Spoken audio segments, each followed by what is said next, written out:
She was a strong-willed survivor who stood up for others. To see her mother murdered made her who she was. She became an advocate for victims of domestic violence. She's like, I'm not gonna ever let this happen again. But instead, she also met a horrific end. They saw what looked like a head. We don't know if it's body parts. I just chopped this girl up. What kind of an animal does that? All the signs point to domestic violence. This was a crime of passion. You are gonna look at the boyfriend. He was very obsessive with her. Those red flags definitely can escalate. Or was her death collateral damage? It was just in her nature to try to help. There was a domestic dispute that got physical. Her friend is trapped. Screaming. He's saying, help me. August 24th, 2018. It's a sunny Friday morning in the Bronx, New York City's northernmost borough, and home to landmarks like Yankee Stadium and the Bronx Zoo. People were enjoying themselves. It had been a little rainy a few days before, so people were just getting out. Many of them are heading a few blocks south of the zoo to Crotona Park. This is one of the biggest parks in the Bronx. You got kids playing. And Parks Department employees are working hard to keep things clean. They were going around picking up trash when one of them noticed a couple of bags dumped on the side of the road. Which would not seem like a big deal in a park. There's trash bags all the time. But when the park worker investigates, it's soon obvious she's dealing with more than just illegal dumping. She went over to the bag and opened it, and inside saw what looked like a head. She immediately calls 911. 911, where's emergency? I'm calling from the Parks Department, Crotona Park South and Franklin Avenue. We need PD because we have two big plastic bags and with hair in it, so we don't know if it's body parts. Hey, go ahead, back up. Police came, they opened the bag, they saw there were some body parts inside. The victim appears to be a young Hispanic female. The body's decomposing. They couldn't identify who this person was. NYPD 8713. Start major crimes are our location. Got a deceased Hispanic female, 20s to 30s. Check and see if you have an arm. But when the officers ask dispatch to run a missing persons check, they get a tentative hit. A Bronx woman had just been reported missing by her family 2 days earlier. Got one hit, a 25-year-old, Lisa Marie Velasquez.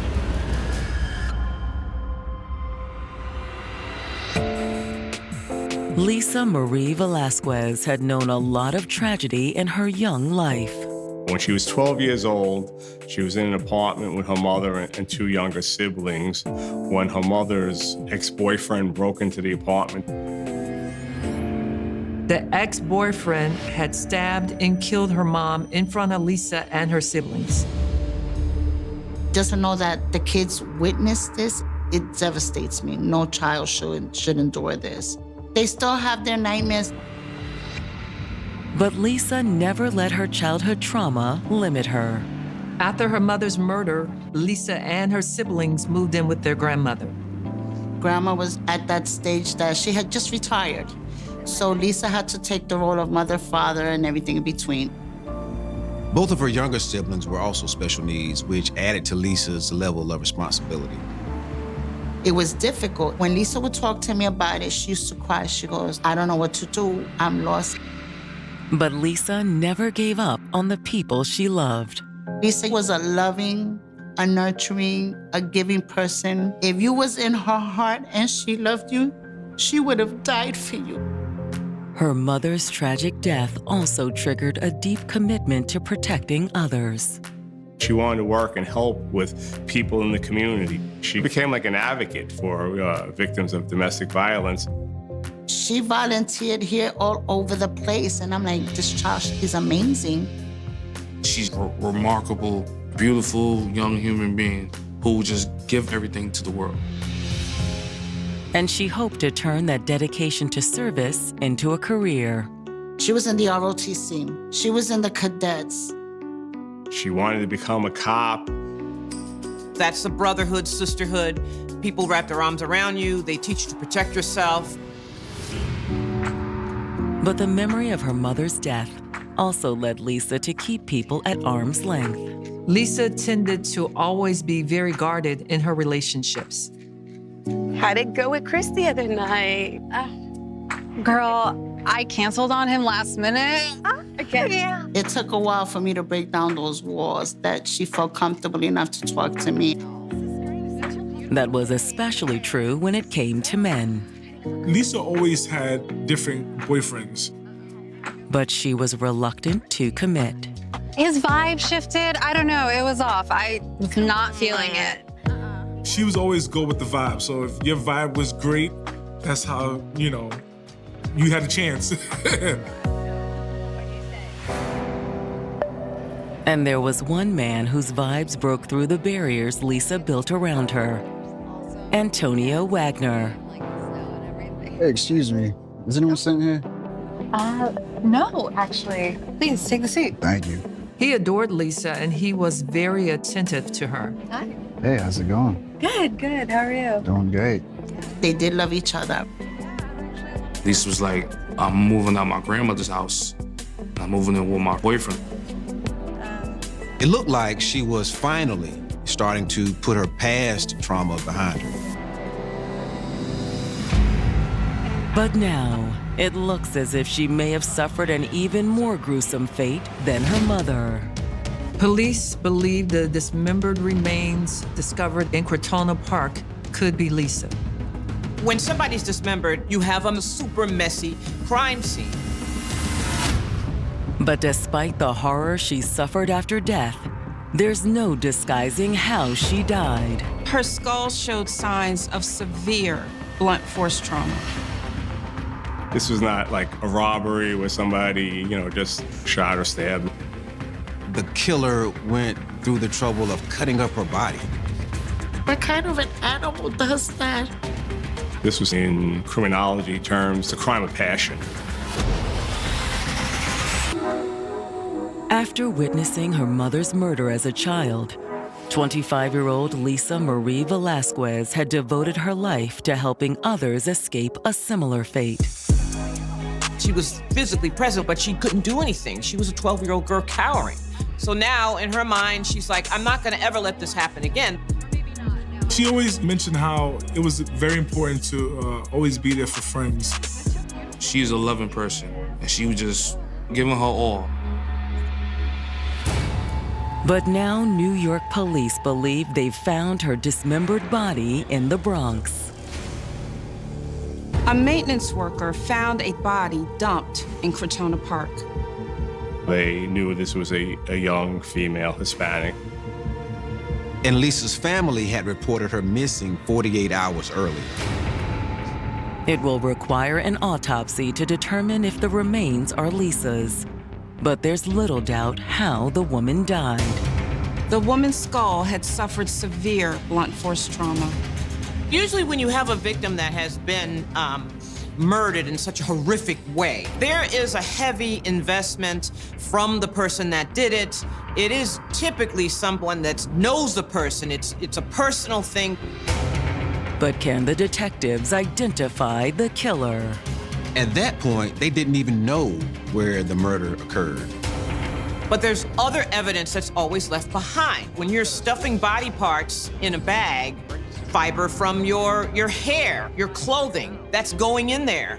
There's tons and tons of other things that are left behind as clues. Detectives have the bags and body parts removed from the crime scene for forensic analysis and autopsy. They took the bags out. They brought the bags to the medical examiner. So now the forensics team can go ahead and do their job. Then detectives conduct a quick canvass of the onlookers. Since it was a pretty, busy day in the park, people started congregating over to see what's going on. But while there are plenty of people in the park that day, the detectives come up empty-handed. No one saw anyone dropping off the garbage bags, which led police to believe they were dumped overnight. With no leads from the scene, the detectives pay a visit to Lisa's aunt, who'd filed the initial missing persons report.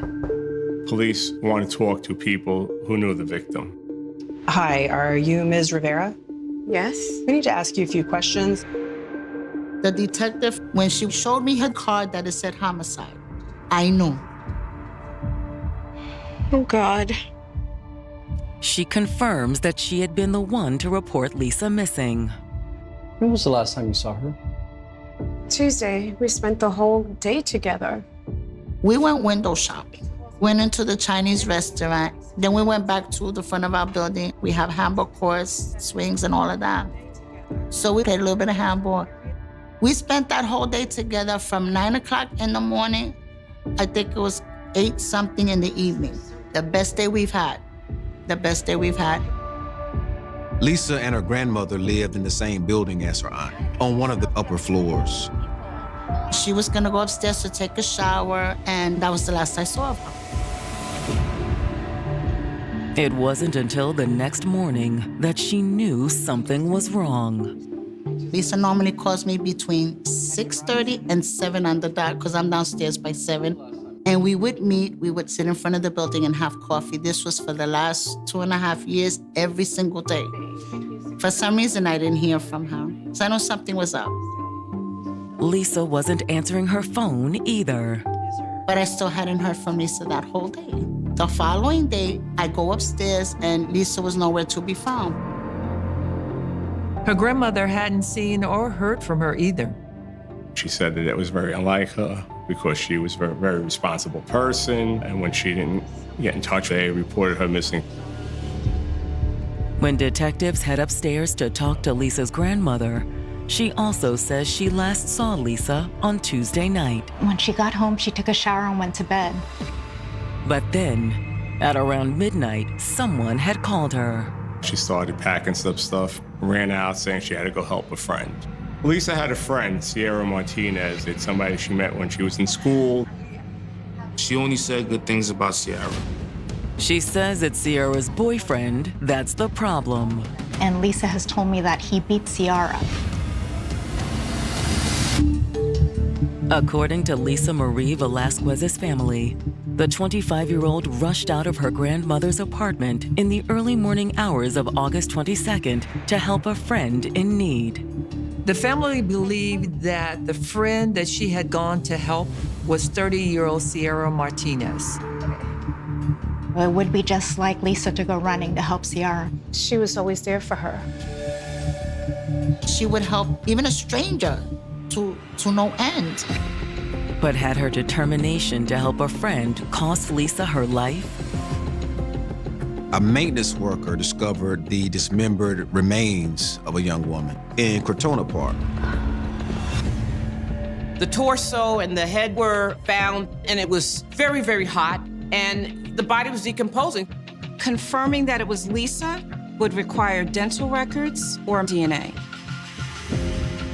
And while waiting for the medical examiner to establish the victim's identity, the investigation continues. Police started to try and find out, well, where did she go that night when she ran out of the house at midnight? So you think she went to Sierra's house? I know she did. But Lisa never came home, so her aunt reported her missing. You think Sierra's boyfriend had something to do with this? I wouldn't be surprised. I kept telling her, stop getting in everything, Lisa. You can't save the world. Or could there be another explanation? When you do have a murder like this, typically it would be somebody that is either a spouse, significant other, or boyfriend. Was Lisa seeing anyone? Yeah, she was dating a guy named Antonio Wagner. They were living with each other about a month or two, give or take. But things didn't last. They had an argument at some point that he threw her out, and she never went back. Threw her out, like physically? No, it wasn't like that. It wasn't a violent relationship, but they had their arguments. Still, Lisa's aunt says she was happy when the relationship ended. He's very obsessive with her. Like, he wanted to know where she was at 24 hours a day. He's calling 20 times a day. The individual definitely has some anger management issues, potentially some narcissistic personality traits. Okay, well, that's all for now. We're gonna follow up on this and we'll be in touch. Thank you, ladies. That may or may not mean that Antonio is their killer. But when the detectives get the results of the autopsy, one thing is certain. The medical examiner identified the body as belonging to Lisa Marie Velasquez. The autopsy also adds additional details about how she died. She was hit over the head more than a dozen times with probably a hammer. Then, once Lisa was dead, the killer had dismembered her body. According to the medical examiner, the cuts were rough with ragged edges, indicating a large blade or a cleaver was used. That's not dismembered with a little knife. That had to be something like a sword, machete, or something else. When details of the murder appear in the local media, the news hits the community hard. Well, it does have a psychological impact in the community because this case was quite shocking. But no one is more shocked than Lisa's friends. That was one of the worst days of my life. I was checking through social media, and that's when I found out that Lisa was murdered. I couldn't believe it. Lionel told me that Lisa's dead. I paused. Like, everything literally just stopped. I just couldn't breathe. I fell into a very, very dark place. I really broke down and I cried. And there is one friend of Lisa's that the detectives definitely want to talk to. Sierra Martinez. According to Lisa's family, she was heading to Sierra's apartment on the night she went missing. She got a call from Sierra, who was very upset, and Lisa, being the friend that she was, just ran out of the house and went to her friend's aid. At the apartment, they find Sierra struggling to deal with the news that her friend is dead.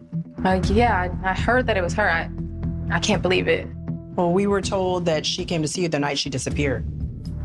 Yeah, she did come by.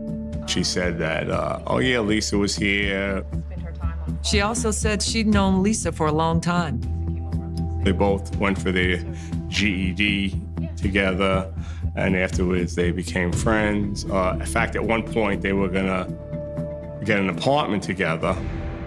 But then she'd met her boyfriend, Daquan Wheeler. She started dating him. She had a child with him, so instead of moving in with Lisa, she moved in with Daquan. Lisa's family says that you and Daquan have been having issues. Yeah, that's why Lisa came over on Tuesday. She admitted that she was fighting with Daquan. Sierra said that her and Daquan were working different shifts and had been arguing about dividing the responsibilities around their daughter. So you called her? Yeah, she's, like a good mediator, talking things out. Although, according to Sierra, Daquan was in no mood to talk. And you know what? Another thing about you, man, like, I just don't understand. Why are you like this? I'm just trying to take care of our daughter, and you're not trying to be a good dad. I'm always a good dad. I pay for everything. You do nothing. What does that mean? It means everything. What are you talking about? Hey, it's me. Why'd you call her? So she can help. No, so she can take your side, right? All right, look, man, I can't do this. Y'all have it. Have a good day. I'm done. Bye. Out. She said that rather than talk things over, Daquan had stormed out. Oh, gosh, sweetie, what was that all about? And then everything settled down. Sierra said since it was so late, she even invited Lisa to spend the night. But Sierra says Lisa didn't stay long. She said Lisa had spent the next hour or so on her phone. She was calling a few friends, texting friends to get money. I would have given her some, but I'm just as broke as she is. But then, after an hour of messaging, Ooh, I got some. All of a sudden, she said, oh, I got some money. She say where she was going? No. Sierra thought she was going to meet the person who was giving her the money. But she didn't mention any names. All right, hey, I gotta go. She just ran out of the apartment. Lisa Velasquez's friend, Sierra Martinez, has just told NYPD detectives that the 25-year-old had dashed out of her apartment the morning she disappeared. According to Sierra, Lisa spent the previous hour calling around, texting, to see if she could get someone to loan her some cash. She said, all right, someone's gonna give me some money, I'm gonna get out of here, and she just left. And that was the last time you saw her? Yeah. She says her boyfriend, Daquan Wheeler, came home a little later. And then Sierra said, she just spent the night with Daquan. So now the question is, where did Lisa go? Hoping for answers, the detectives subpoena Lisa's cell phone records. According to Sierra, she had been calling and texting people looking for money. So it shouldn't be that hard to track down. Then, while waiting to hear back from Lisa's cell phone provider, the detectives bring in her on-again, off-again boyfriend, Antonio. They especially wanted to talk to Antonio because Lisa's family said he was controlling. He was very obsessive with her. He wouldn't let her breathe. So I would tell her he was no good for her. But does that mean Antonio is her killer? Antonio, we need to ask you some questions about Lisa. Is she some kind of trouble? When they brought him in, they broke the news to him that Lisa was dead. What? He was shocked, very upset. When was the last time you saw her? Just last weekend. Contrary to what Lisa's aunt told them, Antonio told the detectives that their on and off relationship was very much currently on. So you didn't see her Tuesday night, though? Early Wednesday morning? No, but I did hear from her. He said he received a text from her saying that she was on her way, she was in a cab, and then another text right after saying, oh, sorry, wrong number. Detectives suspect that text might have been meant for Sierra, or possibly the person who agreed to loan her money. He said he tried to call her that morning, couldn't get in touch, she didn't answer the phone. That didn't seem unusual to you? A little. You didn't want to check up on her? Not really. I figured she'd get back to me eventually. He really didn't know her friends or her family to call them to see what's going on with her, so he was sort of just waiting to hear back from her.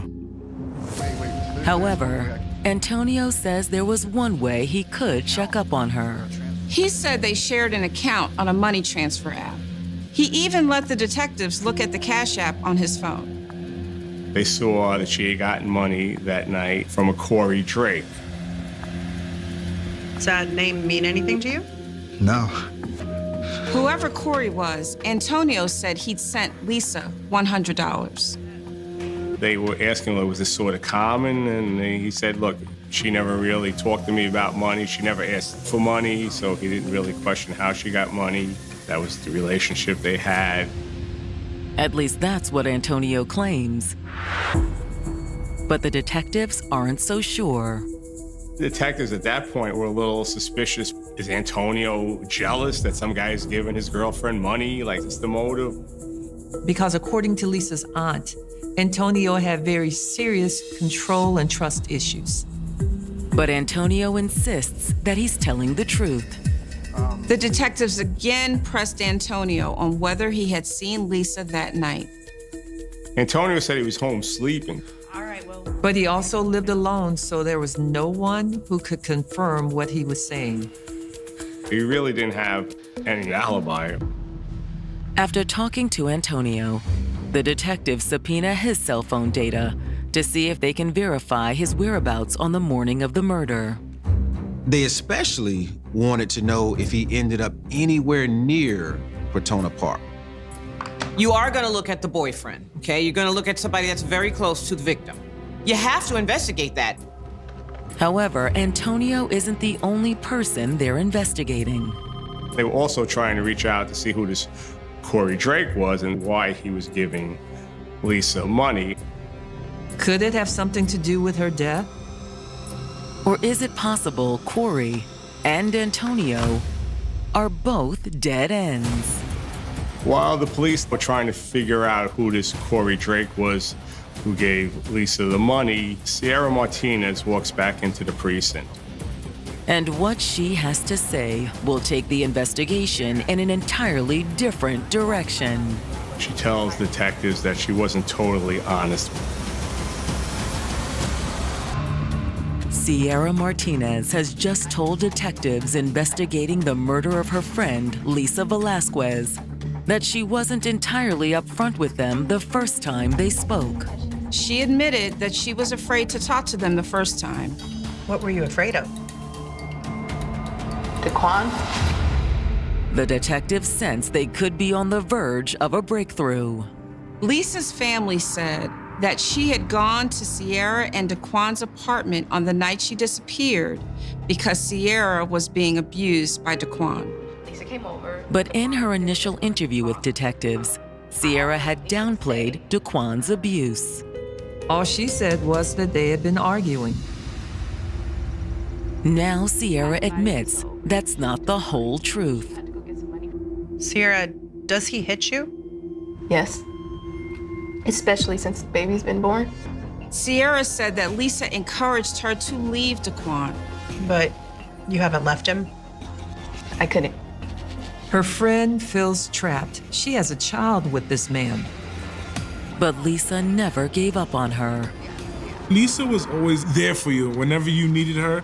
Lisa told me that if I ever needed her help, I can call her. So that's what I did. Daquan is actually continuing. She said that she had called Lisa that night because she was fighting with Daquan. She was being a good friend, and all that comes into play in terms of how she grew up. And now, in her mind, she's like, I'm not gonna ever let this happen again. This is my best friend. Oh my gosh, sweetie. And like a true friend, Lisa had come through. She was very upset, so Lisa came over to help her. And once again, Sierra says that Daquan had stormed out. Although this time she says he took their little girl with him. Daquan left with the baby, and it was just her and Lisa in the apartment. We gotta call the cops. He was so mad when he left. I was afraid he'd do something to her. Sierra says that the police had come to the apartment. Police were able to get in touch with Daquan. They called him. He said the child's all right, and they determined that there was no crime committed since he was the father.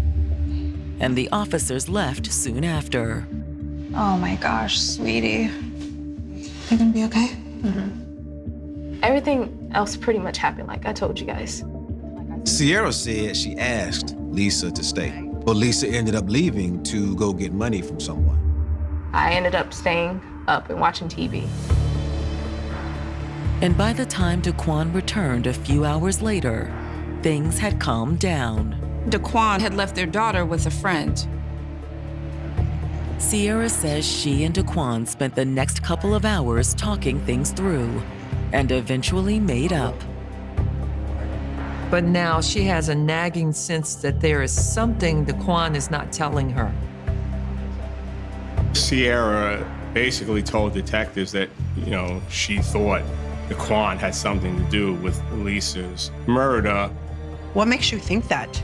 Because he left and he was so mad. All right, Sierra, thanks for coming in. I'll follow up on that. But while Sierra is suspicious, the detectives aren't so sure. Sierra might just be trying to get Daquan in trouble.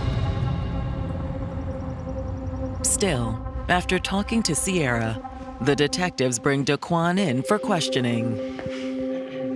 He vehemently denied that he had anything to do with her murder. Listen, I don't have any idea what Sierra's talking about. He said after he left the apartment, he went to stay with a friend. I felt bad about what was going on, so I left the baby with my friend. I came home and, me and Sierra, we worked it out.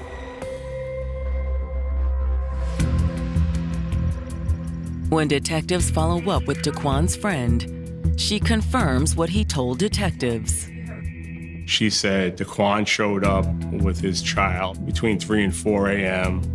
stayed a couple of hours. And when the detectives tracked down the call Sierra said they made to the police, that checks out too. My name is Lisa Marie Velasquez. The reason why I am calling is to report a kidnapping. They called the police because they were afraid about what was going to happen to the little girl. There was a domestic dispute that got a little physical. The records also show that wasn't the first domestic violence complaint originating from Sierra and Daquan's address. Detectives found out that police were called to the couple's apartment on 4 previous occasions. And as detectives dig into Sierra and Daquan's criminal histories, more red flags go up. Detectives were surprised to find out that Daquan spent time in jail before. Daquan was in jail for attempted murder. And the details of his indictment seem relevant to Lisa's murder. He tried to stab his intended victim with a sword. They're thinking someone who a couple of years ago, was swinging a sword, stabbing someone, and now they have a body that's dismembered. And not just dismembered. According to the autopsy, hacked apart with a large blade. Convinced that Daquan had some involvement in Lisa's murder and that Sierra knows more than she's letting on, the detectives bring her in for another round of questioning. But she sticks to her story, saying Lisa left the apartment after someone sent her some money. She took a phone with her and everything. But the detectives keep applying pressure. All we want is the truth. Okay. 80% of what I told you is true. This is when it gets interesting, and I'm willing to take the steps and procedures to get her justice. The light bulbs went off. She doesn't want to go down with Daquan. Eventually, Sierra breaks down. Sierra said Lisa did get money from a friend, but admitted it was just somebody paying her back, and that she made up the story about her leaving the apartment. It's late. Just stay. Sure, I can crash here. She's like, that's what I'm here for. I'm not going nowhere. Sierra said that Lisa had also convinced her to take out an order of protection against Daquan. She was going to go with me to court the next day. So, according to Sierra, Lisa had gone to bed and she had taken a shower. Meanwhile, after leaving their daughter with a friend, Daquan returns to the apartment. He went and dropped her off and came right back. And according to Sierra, he'd walked into the bathroom with a hammer. He comes in, he didn't even say nothing, he whips out the hammer. Daquan! What are you doing? I'm screaming. Help me. Sierra said her screams brought Lisa running into the bathroom. He's trying to kill me! What is it? When he turned around, he clubbed her. Questioned by NYPD detectives investigating Lisa Velasquez's murder, Sierra Martinez has just revealed that her boyfriend, Daquan Wheeler, bludgeoned the 25-year-old to death with a hammer. On her head? And you hit her with what, the hammer? One time. Okay, One so what? good time. Okay. And she dropped. Sierra says she dropped to the floor alongside Lisa and tried to protect her friend. So I was like, stop. No, stop, let me call for help. She said, let me call for help, let me take her to the hospital.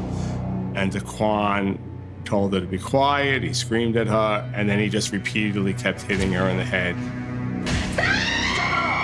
Stop! I'm hearing it. I'm covering my ears. I'm praying, begging. What you doing, Daquan? This is the truth. Eventually, she just stopped moving.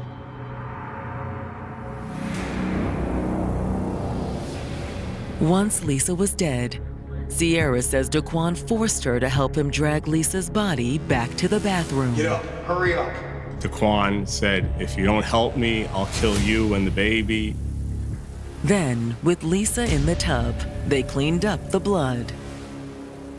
Daquan took all his clothes, all Sierra's clothes, everything that had blood on them, and put it in bags. He also grabbed all of Lisa's personal things and the hammer and put those in the bags too. He then left the apartment with Sierra. They threw the bags out, and then they went to the store. They bought more bags and a machete, then brought them back to the apartment. That's when Daquan started to dismember Lisa's body. Once again, according to Sierra, it was all Daquan's doing. What he was doing was inhumane. That's what it was. Then they loaded everything into Daquan's work van and disposed of the evidence in various spots around the city. They dumped 2 of the bags in Crotona Park and the rest in another park by the pier. It's a chilling statement. But is it true? The detectives locate the rest of Lisa's remains where Sierra indicated. They also get a warrant to search the couple's apartment. They were able to find, blood splatter stains throughout the apartment. Then they bring Daquan in for another round of questioning. Once in the interrogation room, he denied any involvement in Lisa's murder. I didn't do anything. He told police that it was Sierra who did all this. Lisa told her that I was on a dating app and I wasn't. He said Sierra became enraged and killed her friend. He also claimed that Sierra had single-handedly dismembered the body and disposed of it. So she cleaned before? She cleaned before I came back to the house. Came back to the house. Did you see anything? I didn't see anything. It was so outrageous and so unbelievable that they knew they had the killer. The detectives placed Daquan under arrest for murder. They also arrested Sierra. But in the end, the prosecutors allow Sierra to plead guilty to conspiracy.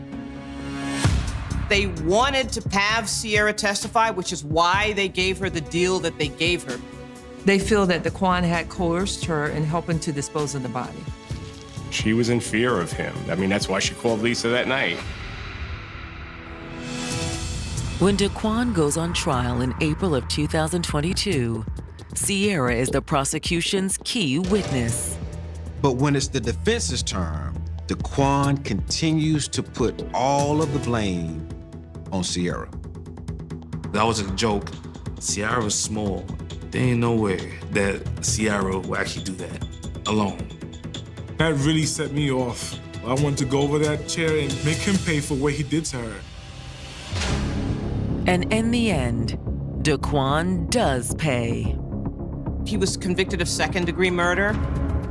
He's sentenced to life in prison with the possibility of parole after 27 years. That's hardly enough to those who loved Lisa. You mean to tell me, so after 27 years, there's a chance you might get out? They say life in prison, where's life? He's still breathing. He might be getting his behind kicked every now and then, but he's still alive. And then, adding insult to injury, Sierra receives credit for time served and is released. When he hit her the first time, okay, you were scared, I get it. But she could have done something. It's not enough. As far as Sierra, she deserved time. I don't care. You were sick too. She risked her whole life for you. And then I just chopped this girl up. I'm not satisfied. Still, for the many people whose lives she touched, Lisa's memory remains an inspiration. In her short life, she was trying to make a difference. She didn't give up, trying to better herself and better the people around her. Every day she thought of, I want people to remember her as a genuine good sweetheart. She was fun-loving, nurturing. Oh God, I miss her so much. I know if she was here, she'd be smacking me in my head. Titi, suck it up and, let's get it going. I truly miss her. At first, April 16th, 2007, was simply another Monday at Virginia Tech. The campus was a place built around routines, students moving between classes, professors preparing to teach, residents beginning another day inside university housing. Nothing in the ordinary rhythm of that morning could tell most people that within hours, The campus would become the scene of one of the deadliest school shootings in American history. At approximately 7:15 in the morning, inside West Ambler Johnston Hall, 2 people were shot and killed. They were Emily Hilscher, an 18-year-old student, and Ryan Clark, a 22-year-old resident advisor. At that moment, the full meaning of those deaths was not yet understood. Investigators did not immediately know that the killings were connected to a much larger attack that would follow roughly 2.5 hours later. They did not immediately know that the person responsible was still moving through the Virginia Tech campus. And they did not know that before the morning was over, 32 people would be dead. The first shooting was the beginning of a sequence that would unfold in 2 separate attacks, separated by a period of time in which the campus continued to function while the danger remained unresolved. That gap would later become one of the most important parts of the investigation. The question was no longer simply who had killed Emily Hilscher and Ryan Clark. It became a much larger question. How could the first violence have been followed by an even greater attack before authorities understood what was happening? The man responsible was Sung-Hui Cho, a 23-year-old student at Virginia Tech. Cho had been born in South Korea and had moved to the United States with his family when he was young. The family eventually settled in Virginia. At Virginia Tech, Cho studied English.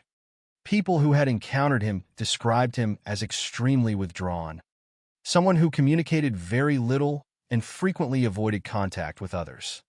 But those characteristics alone cannot explain what happened on April 16th.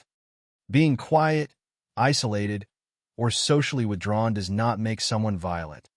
And reducing the case to those traits would obscure the much more complicated history that investigators later examined.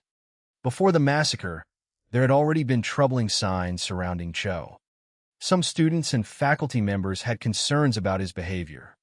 There had been incidents involving harassment and threatening messages. The university had already encountered problems involving him, and at one point a judge determined that Cho required a mental health evaluation. He was taken to a psychiatric facility for a short period. These facts would become critically important after the shootings because they raised a question that extended far beyond Cho himself. If warning signs had existed before the massacre, why had they not resulted in an effective intervention? And if information concerning Cho's mental health and legal circumstances existed within different parts of the system, why had that information not been connected in a way that prevented him from obtaining firearms? These questions would eventually become central to the official examination of the tragedy. But on the morning of April 16th, those questions had not yet been asked. There was only the first crime scene at West Ambler Johnston Hall, 2 people dead, and an investigation beginning to take shape. Cho was carrying 2 handguns. According to the documented timeline, approximately 2.5 hours separated the first attack from the second. Instead of simply leaving the university, Cho moved toward Norris Hall, a classroom building where classes were taking place. What happened next transformed a double homicide into a massacre. At approximately 9:40 in the morning, Cho began the second attack inside Norris Hall. Before opening fire, he blocked or secured entrances to the building. For the people inside, the consequences were immediate and devastating. Students and faculty members suddenly found themselves facing an armed attacker inside a place that, only moments earlier, had been part of an ordinary academic day. People attempted to protect themselves in whatever ways they could. Some locked classroom doors. Some hid beneath desks. Some tried to help people who had been wounded. Others called the police or contacted relatives. For those trapped inside, escape became a matter of finding any possible route away from the violence. Some people attempted to escape through windows. 6 students were injured while jumping from second-story windows. Those injuries were counted separately from the 17 people who were wounded by gunfire. The scale of the second attack was enormous. When the violence ended, 32 people had been killed, 27 students and 5 faculty members. The victims were not a single group defined by a personal conflict with Cho. They were members of the Virginia Tech community, students and teachers whose lives intersected with that ordinary Monday morning in ways that could not have prepared them for what followed. Their deaths would become the central human reality behind every later investigation, report, policy change, and debate. The number 32 would become inseparable from the name Virginia Tech. But behind that number were individual people, each with a life that ended inside a place intended for education. The people who survived Norris Hall carried with them a different experience of those minutes. Some had hidden, some had barricaded themselves inside rooms, some had attempted to help others, some had escaped through windows and were injured in the process. Others survived the gunfire itself. Their experiences would become important not only in understanding what happened inside Norris Hall, but also in understanding how people responded when the normal rules of everyday life suddenly disappeared. Outside the building, police were responding to an emergency whose full dimensions were still unclear. Officers did not initially know precisely where the gunman was or whether there was more than one attacker. By the time police entered Norris Hall, Cho was still inside. He then died by suicide. The attack was over, but the campus would never again be the same. 32 people were dead. 17 had suffered gunshot wounds, and 6 more students had been injured while trying to escape. The immediate crisis had ended, but the investigation was only beginning. What happened inside Norris Hall would have to be reconstructed piece by piece. The movements of the attacker, the locations of the victims, the weapons and physical evidence, and the sequence connecting the first shooting to the second. Investigators would also have to look backward, beyond that single morning, into Cho's history and the warning signs that had existed before the killings. The FBI would assist local and state authorities, while the Commonwealth of Virginia would establish the Virginia Tech Review Panel to examine the circumstances surrounding the tragedy and the failures that might have contributed to it. The investigation would therefore become more than an effort to identify a killer. Cho was already dead, and there would be no conventional criminal trial in which his actions could be argued before a court. Instead, the search for answers would move in another direction. It would ask how a person who had displayed troubling behavior, who had come to the attention of the university and the legal and mental health systems, could still reach the point of carrying out the deadliest attack in Virginia Tech's history. It would ask whether the institutions involved had possessed pieces of information that, if properly connected, might have changed the outcome, and it would force a painful examination of the difference between knowing that something is wrong and recognizing that the warning signs may point toward a much greater danger. In the hours after April 16, 2007, the immediate facts were already clear enough to measure the devastation. 2 attacks, 32 people killed, 17 wounded by gunfire, 6 more injured while escaping, and the attacker dead by suicide. But the meaning of those facts would take years to examine. The story of Virginia Tech was not simply the story of what happened at 7:15 that morning or at 9:40 or in the minutes when police entered Norris Hall. It was also the story of everything that had happened before those moments and everything that would happen afterward. To understand the tragedy, investigators would have to reconstruct not only the morning itself, but the chain of warning signs that preceded it. And at the center of that investigation was a question that had no simple answer. When the signs of danger exist, how does a community recognize the moment when concern must become intervention? On April 16, 2007, Virginia Tech learned the cost of failing to answer that question in time. The number 32 is often the first fact remembered about the Virginia Tech massacre. It is precise, overwhelming, and easy to repeat. 32 people were killed on April 16, 2007. 27 were students. 5 were faculty members. But a number can never tell the full story of a tragedy. It cannot explain who those people were, what they were doing that morning, or how completely ordinary their lives had seemed only hours before they were taken away. At Virginia Tech, the victims were not gathered in one place because of a personal dispute with Sung-Hui Cho. They were members of a university community. Some were students sitting in classrooms. Others were faculty members doing the work they had come to campus to do. Their connection to the massacre was ultimately geographical and circumstantial. They were inside Norris Hall when Cho entered and began shooting. That distinction is important because it separates the victims from the motives and resentments expressed by their killer.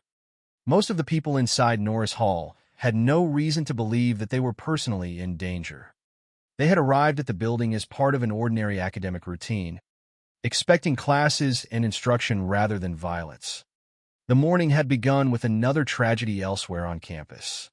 At approximately 7:15 a.m., 2 people were killed at West Ambler Johnston Hall: Emily Hilscher, an 18-year-old student, and Ryan Clark, a 22-year-old resident advisor.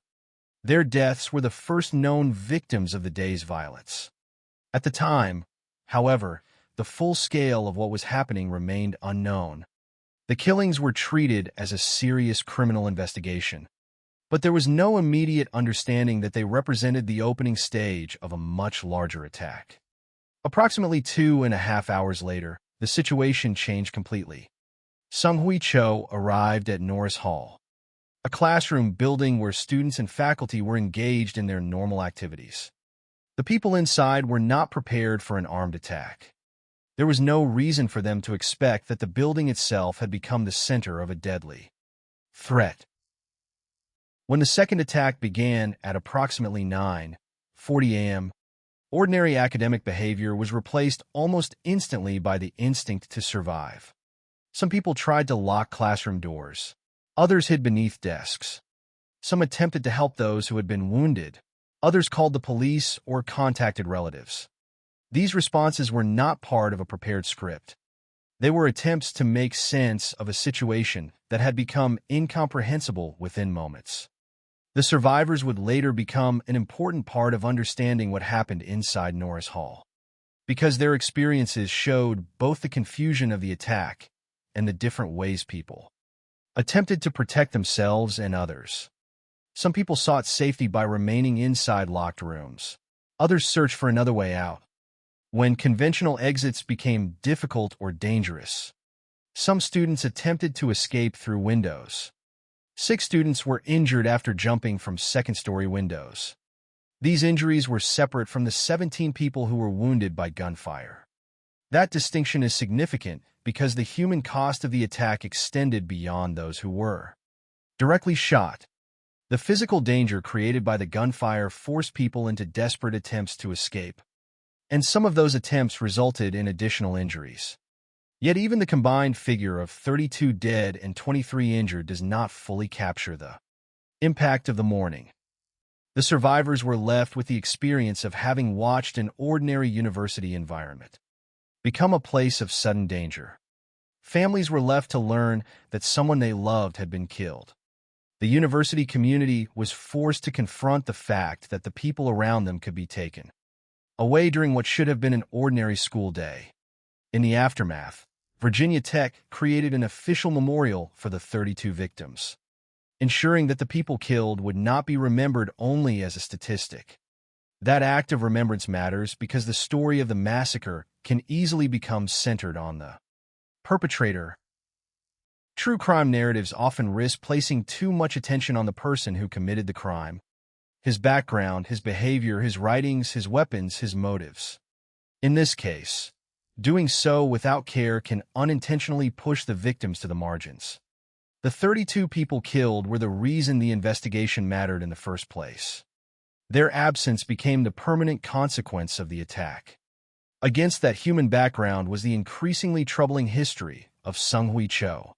Born in South Korea, Cho moved to the United States with his family when he was young, and the family settled in Virginia. He later became a student at Virginia Tech, where he studied English. People who encountered him described him as extremely withdrawn. He communicated very little and often avoided contact with others. But this part of his background requires caution. Social isolation, quietness, or an unwillingness to communicate cannot be treated as explanations for mass violence. Most people who are introverted or socially isolated are not violent, and it would be misleading to turn those characteristics into a simple cause and effect narrative. The significance of Cho's behavior came from the broader pattern that investigators examined after the massacre. There were other warning signs. Before April 16th, some students and faculty had become concerned about his conduct. There were incidents involving harassment and threatening messages. The university had already had contact with him because of troubling behavior. Eventually, a judge determined that Cho required a mental health evaluation, and he was taken to a psychiatric facility for a short period. These facts would later become central to the investigation because they demonstrated that Cho had not existed completely outside the awareness of the institutions around him. There had been points at which people had noticed something was wrong. There had been opportunities for intervention. There had been contact between Cho and systems that were supposed to respond when a person's behavior became concerning. Yet none of those pieces of information, taken together, prevented the events of April 16th. That realization would become one of the most disturbing aspects of the case. The question after the massacre was not simply whether anyone had noticed Cho's behavior. Some people had. The deeper question was whether the different institutions involved had understood the significance of what they knew, and whether they had communicated that information effectively. The university, the legal system, mental health services, and law enforcement each occupied different parts of the story. If information remained separated between them, then each institution might possess only a fragment of the larger picture. After the killings, investigators would examine precisely that problem. The tragedy therefore existed on two timelines. The first was the visible timeline of April 16th, the first killings at West Ambler Johnston Hall.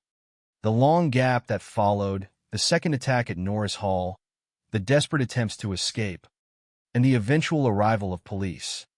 The second timeline stretched much further back, into Cho's history at Virginia Tech and the warning signs that had appeared before the massacre. Understanding the victims required understanding both. They were not simply the people who happened to be inside Norris Hall when the shooting began. They were members of a community whose ordinary routines intersected with a chain of events that had been developing long before that morning. And the fact that those warning signs existed would become one of the central questions of the investigation: whether the tragedy could have been prevented, and whether the system surrounding Cho had been capable of recognizing the danger before it became irreversible. There would be no simple answer. Mental health problems could not, by themselves, explain the violence. Social isolation could not explain it. Personal resentment could not explain why people who had no direct relationship with Cho became victims. His own statements would later reveal anger and hostility. But those statements could not automatically be treated as an objective account of his motives. What could be established was simpler and more devastating. 32 people went to Virginia Tech on April 16, 2007, expecting another day of university life. They did not leave the campus alive. 17 others survived gunshot wounds, and 6 more students were injured while attempting to escape. Their stories became part of a tragedy that would force Virginia Tech, Virginia, and the wider United States to examine how warning signs are recognized, how information is shared, and how communities respond when a person who has already raised concerns continues moving through ordinary institutions. Before the massacre, the warning signs existed as separate events. After the massacre, investigators would try to assemble them into a single picture. The next question was whether that picture had been visible soon enough to save the people who were lost. The morning of April 16, 2007, did not begin with a single, continuous attack. It unfolded in 2 separate stages, and that division would later become one of the most important facts in understanding the Virginia Tech massacre. The first attack occurred at approximately 7:15 a.m. inside West Ambler Johnston Hall. The second, far larger attack began roughly 2.5 hours later at Norris Hall. Between those 2 moments was a period of uncertainty, when the first deaths were known, but the full danger had not yet been recognized. At West Ambler Johnston Hall, Sung-Hui Cho shot and killed Emily Hilscher, an 18-year-old student, and Ryan Clark, a 22-year-old resident advisor. They became the first confirmed victims of the day's violence. At that moment, However, there was no clear indication that these killings were the opening chapter of a massacre that would soon claim 30 more lives. The initial incident required a police response and an investigation, but the larger picture had not yet emerged. Cho had not left Virginia Tech. He remained on campus. Approximately 2.5 hours separated the first attack from what followed, creating a period in which the university and authorities were responding to the known deaths without knowing that a much greater threat was still present. That gap would later become one of the most troubling aspects of the case. The problem was not simply that a second attack occurred. It was that the first attack did not immediately reveal the identity of the person responsible, or the possibility that the violence was going to continue on a much larger scale. For those who were attending classes that morning, the day continued to exist within the ordinary rhythm of university life. Norris Hall was a classroom building. Students and faculty were there for academic activities, not because they had any connection to the killings at West Ambler Johnston Hall. The people inside Norris Hall had no reason to expect that an armed attack was about to take place. At approximately 9:40 a.m., that changed. Cho arrived at Norris Hall carrying 2 handguns. Before the second attack began, he blocked or secured entrances to the building. The significance of that action became clear only when the shooting started. People inside suddenly faced a violent threat while their ability to leave through normal routes was severely restricted. What had been a collection of classrooms became, within moments, a place where students and faculty had to make decisions about survival. The details of those decisions differed from room to room, but the basic responses were remarkably direct. Some people locked classroom doors. Some hid beneath desks. Some tried to protect other people.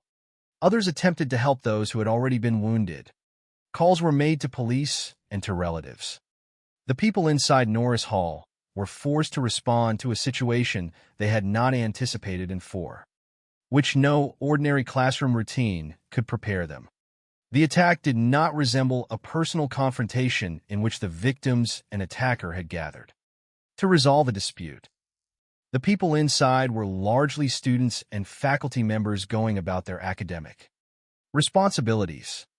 Many had no direct relationship with Cho. Their presence in Norris Hall was enough to place them in the path of the violence. That fact would become an important part of understanding the tragedy because it demonstrated how broadly the second attack affected the university community. The shooting moved beyond the 2 deaths at West Ambler Johnston Hall and became a mass attack against people who had been living through an ordinary morning. As the gunfire continued, some people attempted to escape through windows. For those on upper floors, the windows offered an alternative to the blocked or dangerous exits. 6 students were injured after jumping from second-story windows. These injuries were distinct from the 17 people who were wounded by gunfire. The distinction illustrates how the danger inside Norris Hall extended beyond the immediate line of fire. People were not only attempting to avoid being shot, they were also trying to find any possible route away from the building. For some, escape itself resulted in serious injury. Others remained inside, hiding or attempting to protect themselves and those around them. The response of the people inside Norris Hall became an important part of the human story of the attack. There were no simple choices. A locked classroom door could provide a measure of protection, but it could not erase the danger outside. Hiding could make someone less visible, but it could not guarantee safety. Trying to help another person could expose the helper to additional risk. Escaping through a window could mean physical injury. Each action reflected the same basic reality. People were suddenly trying to survive an attack in a place where they had expected to learn and work. Outside Norris Hall, police were responding to reports of an active shooter. But the circumstances were complicated by uncertainty. Officers did not initially know precisely where the gunman was or whether there was more than one attacker. The first shooting at West Ambler Johnston Hall and the second attack at Norris Hall were separated by time and location, making the overall situation difficult to understand in real time. The police response therefore unfolded while the full sequence of events was still being Established. Inside Norris Hall, the attack continued until Cho ultimately took his own life. When police entered the building, they found him dead. The immediate violence had ended, but its consequences were already irreversible. 32 people had been killed. 27 of the dead were students, and 5 were faculty members. 17 people had been wounded by gunfire, while 6 students had suffered injuries after jumping from second-story windows in an attempt to escape. The numbers were enormous, but they represented individual lives rather than a single abstract statistic. Emily Hilscher and Ryan Clark had been killed during the first attack. The other 30 victims were killed during the second attack. By the time the police entered Norris Hall, the ordinary academic morning had become a scene of mass death. The university would now have to confront not only the loss of 32 members of its community, but also the reality that the second attack had occurred after the first. That chronology would become crucial to everything that followed. Investigators would need to establish how Cho moved from one location to another, how the two attacks were connected, and what happened during the roughly 2.5-hour interval between them. They would need to determine what physical evidence could establish the sequence of events and what information existed about Cho before the shootings. The investigation would therefore begin with the crime scenes, but could not remain there. The second attack had raised questions that reached beyond the immediate evidence inside Norris Hall. Why had the first killings not led to the recognition of a larger threat? Why was Cho able to remain on campus and prepare for another attack? What warning signs had existed before that morning, and how had those signs been handled? These questions would become central because the massacre was not simply a matter of what happened in the minutes when Cho opened fire. The attack was the culmination of a sequence that investigators would later attempt to reconstruct, from both physical evidence and Cho's history. Yet on the morning itself, none of those larger questions had answers. There was only the immediate reality faced by students, faculty, police officers, and emergency responders. People had been killed. Others were wounded. Survivors were attempting to get away from the danger. Families were waiting for information.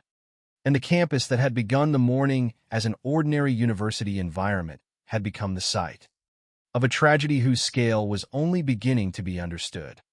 The final moments inside Norris Hall brought the shooting to an end, but they did not bring the story to a conclusion. Cho was dead, meaning there would be no conventional criminal trial in which he would be prosecuted for what he had done. The search for answers would instead move into a different phase. Investigators would examine the physical evidence, reconstruct the sequence of the two attacks, study Cho's actions before April 16th, and determine how the first shooting had been followed by the second.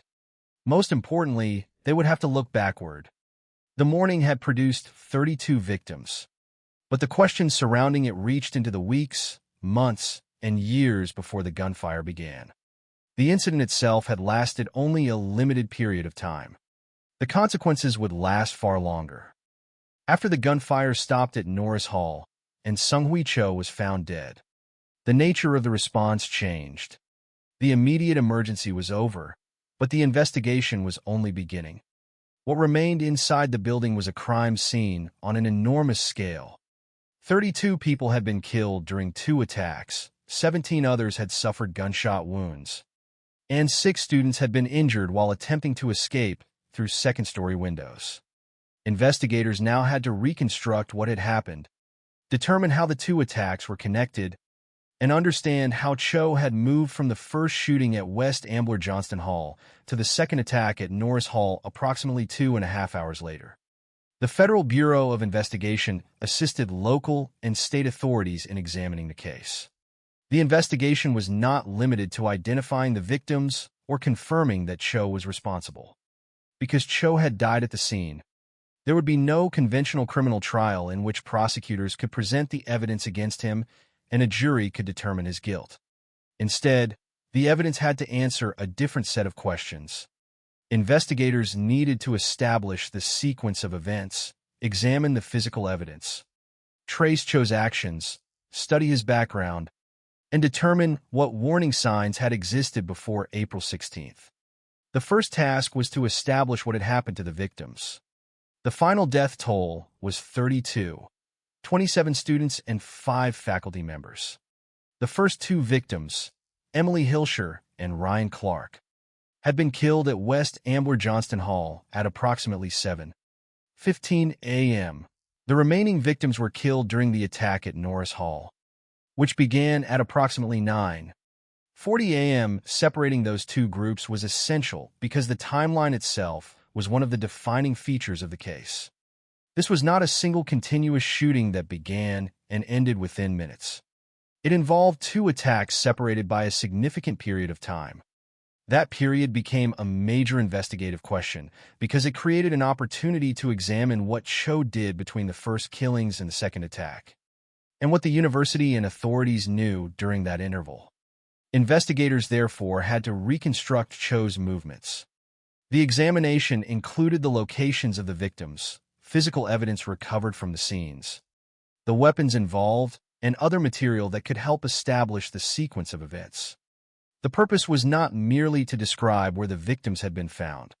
Each piece of evidence could help answer a broader question: how had the attack unfolded inside Norris Hall?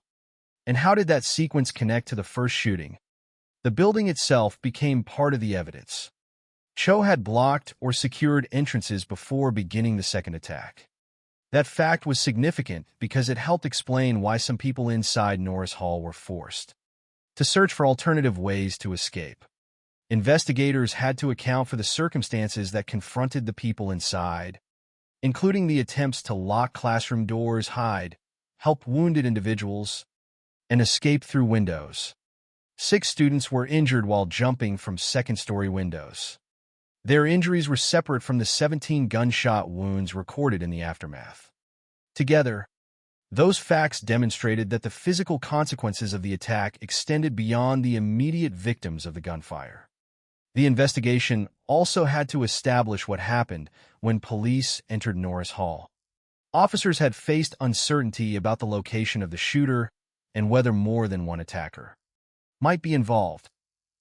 Once they entered and found Cho dead, the active threat was over. But the scene then had to be examined carefully, because the evidence inside Norris Hall could help investigators reconstruct the final moments and establish how the shooting had unfolded. Beyond the physical crime scene, investigators turned toward Cho himself. His computer and personal belongings became part of the examination. His background at Virginia Tech was also scrutinized. Investigators looked at his behavior before the massacre, his interactions with the university, and the incidents that had previously caused concern. This was an important shift in the investigation. A crime scene could explain what happened during the attack, but it could not by itself explain why investigators were later confronted with evidence that Cho had displayed troubling behavior before April 16th. There had been reports of harassment and threatening messages. There had been university intervention. There had also been legal and mental health involvement. A judge had determined that Cho required a mental health evaluation, and he had been taken to a psychiatric facility for a short period. Each fact raised questions about whether the systems around him had recognized the seriousness of his behavior. The investigation therefore moved along 2 parallel paths. One followed the evidence from the shootings themselves: victims, weapons, physical evidence, locations, and movements. The other followed the history of Cho before the shootings, his behavior, his contacts with institutions, the warnings that had emerged, and the responses to those warnings. Eventually, those 2 paths had to meet. If investigators understood only the physical events of April 16th, they would know how the massacre happened, but not why the warning signs had failed to produce effective intervention. If they examined only Cho's background, they would have an incomplete understanding of the actual sequence of the attack. The Virginia Tech Review Panel was established by the governor to examine the broader circumstances surrounding the tragedy. Its purpose went beyond the immediate criminal investigation. The panel examined what had happened before and during the massacre and considered failures that might have contributed to the outcome. This broader review was necessary because Cho was dead. There was no possibility of placing him before a court and questioning him directly about his actions. Investigators instead had to rely on physical evidence, records, documented behavior, and the material he had left behind. That material would become particularly important because Cho had prepared photographs, videos, and written material before the massacre and sent them to NBC News. The existence of these materials provided evidence that the attack involved preparation rather than being entirely spontaneous. At the same time, the investigators and later analysts had to be cautious about treating Cho's own statements as a definitive explanation for the crime. His words could reveal his anger and resentment, but they could not automatically provide an objective account of his motives. The investigation also examined the issue of firearms access. Cho's prior mental health and legal circumstances became highly relevant to the question of how he had been able to obtain the weapons used in the attacks. One of the major issues identified afterward was the failure to transfer relevant information effectively into the background check system. This became a central part of the broader institutional investigation because it demonstrated how separate systems could each contain important information without that information necessarily reaching the place where it could prevent a dangerous individual from acquiring firearms. The investigation, therefore, became much larger than the question of who fired the shots. That question had a clear answer. Sung-Hui Cho was responsible, and he died by suicide when police entered Norris Hall. The more difficult questions concerned everything that had led to that morning. Investigators had to determine what people knew, when they knew it, how information moved between institutions, and where the system failed to connect warning signs. In that sense, the investigation was an attempt to reconstruct not only a crime, but a chain of events. The physical evidence could establish the reality of the massacre. The records and testimony surrounding Cho's history could establish that troubling signs had existed before it.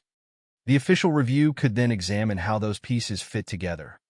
The result would not be a single explanation for why 32 people died.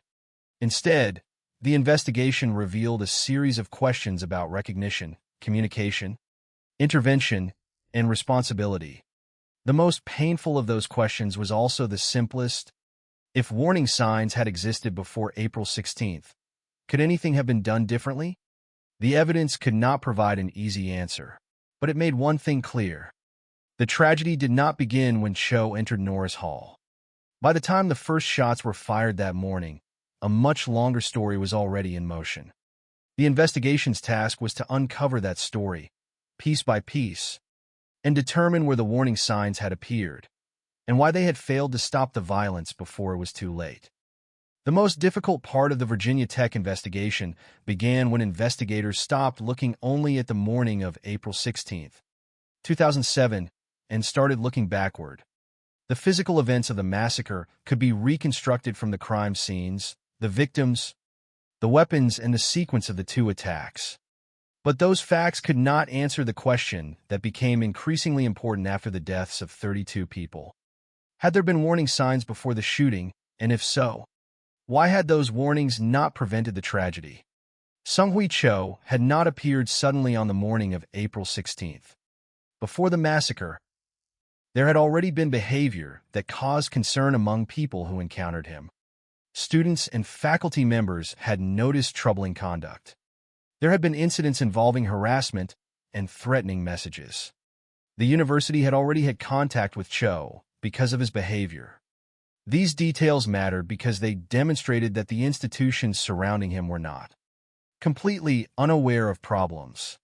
There were moments when people had recognized that something was wrong.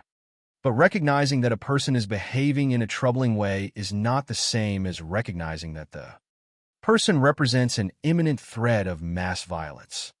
That distinction became one of the central problems exposed by the case. After the massacre, it would have been easy to look backward and treat every earlier incident as an obvious prediction of what was coming. But hindsight changes the meaning of warning signs. Before April 16th, those incidents existed as individual events. After April 16th, they appeared as pieces of a much larger pattern. The challenge for investigators was to determine what those institutions could reasonably have known at the time, what actions were taken, and where communication failed. Cho's behavior had already led to intervention by the university. His conduct was not simply unnoticed or ignored by everyone around him. There were concerns serious enough to bring him into contact with the legal and mental health systems. At one point, a judge determined that Cho needed a mental health evaluation, and he was taken to a psychiatric facility for a short period. That fact became particularly significant after the shootings because it raised questions about the relationship between mental health records, legal decisions, and access to firearms. The existence of a mental health intervention did not, by itself, explain the massacre. It is important not to turn mental illness into a simple explanation for violence. The vast majority of people who experience mental health difficulties are not violent, and the supplied evidence does not establish a single psychological cause for Cho's actions. The importance of the intervention was institutional rather than diagnostic. It meant that Cho had entered systems designed, in different ways, to identify and respond to serious concerns. Yet those systems did not ultimately prevent him from carrying out the attack. That led to one of the most important questions after Virginia Tech. How could information about a person's troubling behavior exist in several places without becoming an effective warning? The answer involved the separation of institutions. A university could observe one part of a person's behavior. A court could possess another piece of information. Mental health professionals could have access to information that was not necessarily available to the university or law enforcement. A firearms background check system depended on information being entered correctly and made available when a purchase was attempted. If those pieces remained disconnected, each institution might possess only part of the picture. The problem was therefore not necessarily that no one saw warning signs. The problem was that the warning signs did not become a single, coordinated assessment of risk. This distinction would become one of the defining lessons of the Virginia Tech case. The question of firearms access became especially important. Cho had previously been involved in a legal and mental health process that became relevant to his eligibility to purchase firearms. Yet information concerning that history was not transferred into the background check system in a way that effectively prevented him from obtaining the weapons he later used. After the massacre, this failure became a major focus of scrutiny. The tragedy therefore exposed a gap between the existence of information and the practical use of that information. A record can exist without reaching the institution that needs it. A warning can be documented without being understood as part of a larger pattern. A person can come to the attention of several systems without those systems necessarily communicating with one another effectively. These problems became especially disturbing when considered alongside the preparation Cho had undertaken before the massacre. The attack at Norris Hall was not simply an instantaneous outburst.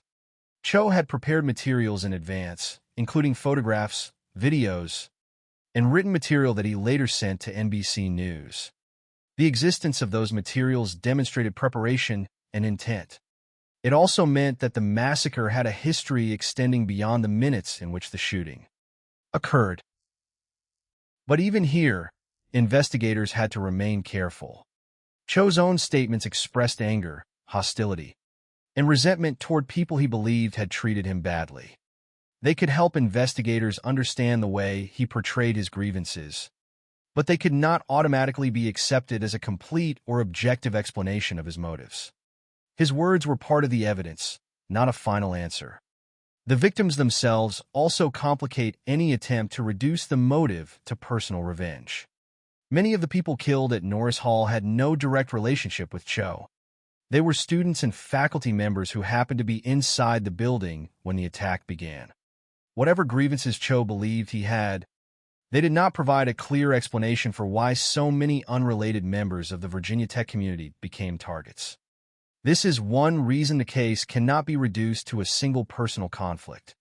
The investigation instead considered a combination of factors identified in the available information: personal resentment, isolation, psychological problems, hostile thinking, individual radicalization, and preparation for violence. None of these factors, by itself, explains the massacre. Together, they form a more complicated picture, but even that picture does not provide a simple formula for predicting what Cho would eventually do. The institutional question remains separate from the question of motive. Even if investigators could never fully explain why Cho chose to commit mass murder, they could still examine whether the systems around him had opportunities to respond differently. That was the purpose of the broader review that followed the shootings. The Virginia Tech Review Panel, established by the governor, examined the events surrounding the massacre and the failures that might have contributed to it. Its work forced attention away from the idea that the tragedy could be understood only through the personality of one individual. The university, the courts, mental health services, law enforcement, and firearms background check system all became part of the larger story. The tragedy demonstrated how difficult threat assessment can be. A troubling student is not automatically a future mass murderer. A threatening message does not always lead to violence. Social withdrawal does not predict a massacre. A mental health intervention does not, by itself, establish future dangerousness. But when several warning signs appear in the same person's history, institutions must be capable of recognizing when those separate events may represent a developing threat. The difficulty is that this recognition often becomes clearer only after the worst possible outcome has occurred. Before April 16th, Cho's warning signs were fragmented. After April 16th, they became impossible to view independently. The massacre created a devastating form of hindsight.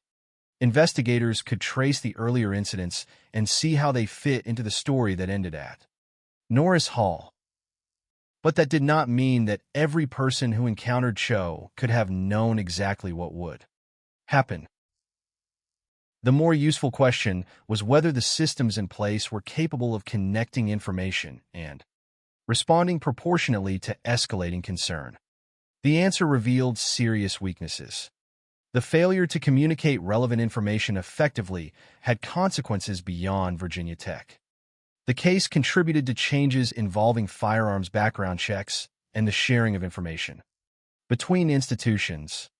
The purpose of those changes was not to create a system capable of predicting every act of violence. No such system exists. The goal was more practical. When legally relevant information exists, it must reach the systems that rely upon it. When behavior raises serious concerns, institutions need procedures for assessing and responding to those concerns. When different agencies possess different pieces of information, there must be mechanisms for connecting them. The Virginia Tech massacre, therefore, became a case study in what happens when a warning is treated as an isolated event rather than part of a potentially larger pattern. But the final lesson is not that the tragedy can be explained by one missed warning or one institutional failure. The available evidence does not support such a simple conclusion. The massacre emerged from a complex combination of personal behavior, grievances, preparation, institutional encounters, and failures in communication. What can be established is that concerns existed before April 16th and that the systems involved did not prevent Cho from carrying out the attack. 32 people paid the ultimate price for that failure. Their deaths transformed the earlier warning signs into something that could never again be viewed as merely isolated incidents. The question left behind was not whether every troubling person could be identified as dangerous. It was whether communities could become better at recognizing when separate warning signs form a pattern that demands serious intervention. Virginia Tech would spend years confronting that question, and the answer would shape not only how the university responded to threats, but how institutions across the United States thought about communication, threat assessment, mental health intervention, and firearms background checks. The massacre could not be undone, but the investigation forced the systems that had surrounded Cho to examine how the warning signs had been handled, how information had been lost between institutions, and what could be changed so that the next warning would have a better chance of being heard. After the shooting at Virginia Tech ended, investigators were left with an unusual and disturbing body of evidence. Sung-Hui Cho was dead, which meant that there would be no opportunity to question him in a courtroom and no possibility of obtaining a direct explanation from him after the massacre. Yet he had left behind material that provided a partial view into his thinking and, more importantly, demonstrated that the attack had involved preparation. Among the material Cho had prepared were photographs, videos, and written material.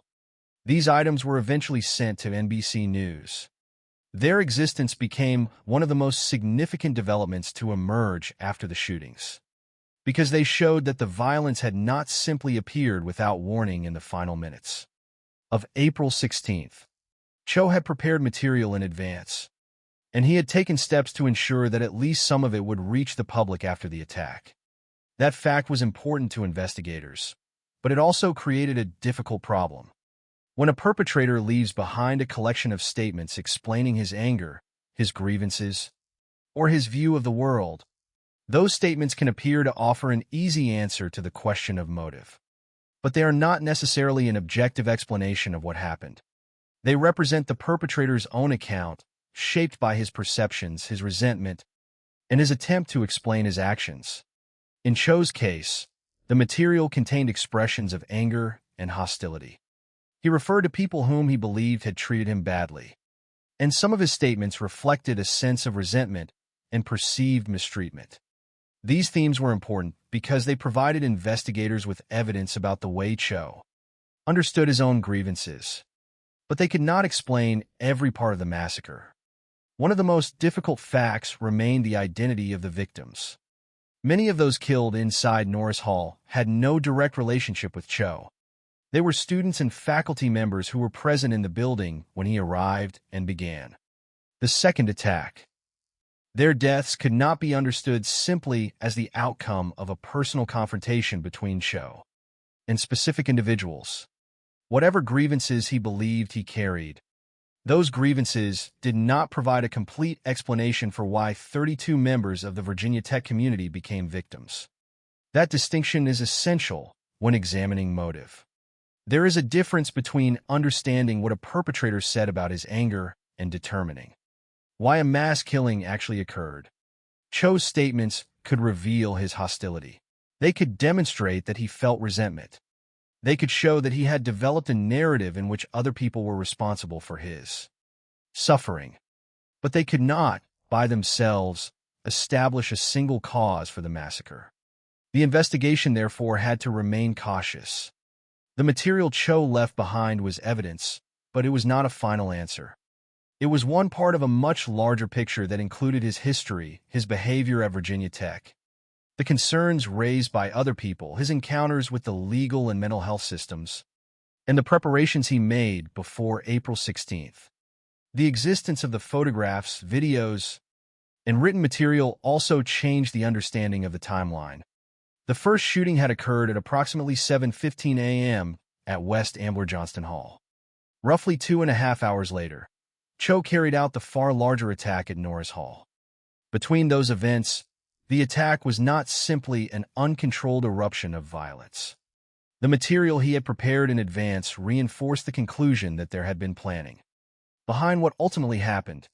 This was significant because it placed the massacre within a longer process rather than treating it as an isolated moment.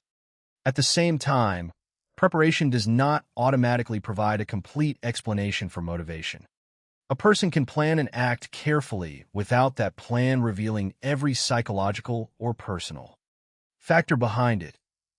For that reason, investigators had to separate several questions that could easily become confused. The first was whether the attack had been planned. The evidence of prepared material strongly supported that conclusion. The second was what Cho was angry about. His own statements provided information about his grievances and his perception of mistreatment. The third was why those grievances developed into an attack on people who, in many cases, had no direct relationship with him. That question remained far more complicated. The available information points toward a combination of factors rather than one definitive motive. Personal resentment was part of the picture. So was isolation. Psychological problems were part of the broader history, that investigators examined. Hostile thinking and individual radicalization were also identified as relevant factors, along with the deliberate preparation for violence. But none of these elements should be treated as a simple formula. It would be inaccurate to say that Cho committed the massacre because he was isolated, because he experienced psychological problems, or because he believed he had been mistreated. Those elements existed within a larger and more complicated pattern. It is equally important not to present mental illness as an explanation for mass violence in general. The case involved a specific individual whose behavior, grievances, preparation, and institutional history had to be examined on their own terms. The fact that Cho had previously undergone a mental health evaluation was important to the institutional investigation, particularly because of the later questions surrounding firearms access and information sharing. But it did not, by itself, explain the decision to commit mass murder. The same caution applies to the idea of revenge. Cho's statements contained resentment, but many victims were not people with whom he had a direct personal conflict. The massacre, therefore, cannot be reduced to a simple act of retaliation against particular individuals. What emerges instead is a picture of a person who had developed intense hostility and grievances, who had become increasingly concerning to some people around him, and who ultimately prepared and carried out an attack that extended far beyond any identifiable personal dispute. The materials sent to NBC also became part of the public understanding of the massacre. Their existence meant that Cho had attempted to communicate his own narrative after the violence. That created a difficult ethical problem for anyone reporting on the case. Giving extensive attention to the perpetrator's words could risk allowing his worldview to dominate the story. Repeating his grievances without context could make those grievances appear more rational or more important than the lives of the people he killed. A careful account, therefore, has to place those materials in their proper position. They are evidence of what Cho wanted to say, but they are not the voice of the victims, and they are not an objective explanation of the tragedy. The central reality remains the same regardless of how Cho attempted to describe himself. 32 people were dead. 27 were students and 5 were faculty members. 17 others had been wounded by gunfire, while 6 students had been injured while trying to escape through second-story windows. Those facts could not be changed by anything Cho wrote or recorded. The material he left behind could help investigators understand the preparation and the hostile thinking that preceded the attack. But it could not erase the gap between his perception of the world and the reality experienced by his victims. That gap is particularly important when considering the question of motive. A perpetrator may believe that he has been wronged, but that belief does not establish that the people he blames are responsible for his actions. It does not transform resentment into justification, and it certainly does not explain why unrelated people became victims. The investigation, therefore, had to resist the temptation to find one sentence, one diagnosis, one grievance, or one event that could supposedly explain everything. The Virginia Tech massacre was more complicated than that. Cho's prepared materials were a window into part of his thinking, but only part. His background provided another part. His troubling behavior before the massacre provided another. The institutional failures involving communication and firearms information provided another. None of these pieces could independently tell the whole story. Together, they created a picture of a tragedy that had developed through multiple layers of personal and institutional circumstances. There would be no conventional courtroom conclusion in which Cho could be questioned about those circumstances. His death ended that possibility. Instead, the investigation and subsequent review had to rely on the evidence available. The crime scenes, the physical evidence, his personal materials, documented behavior, and the records of his earlier encounters with institutions. That evidence could establish that the massacre was prepared. It could establish that Cho had expressed anger and resentment. It could establish that warning signs had existed before April 16th. But it could not provide a single sentence that made the tragedy fully understandable. Perhaps that is one of the hardest realities of the case. People naturally search for a reason large enough to explain an event of such magnitude. They want a motive that makes the story feel complete. But in the Virginia Tech massacre, the evidence does not support such simplicity.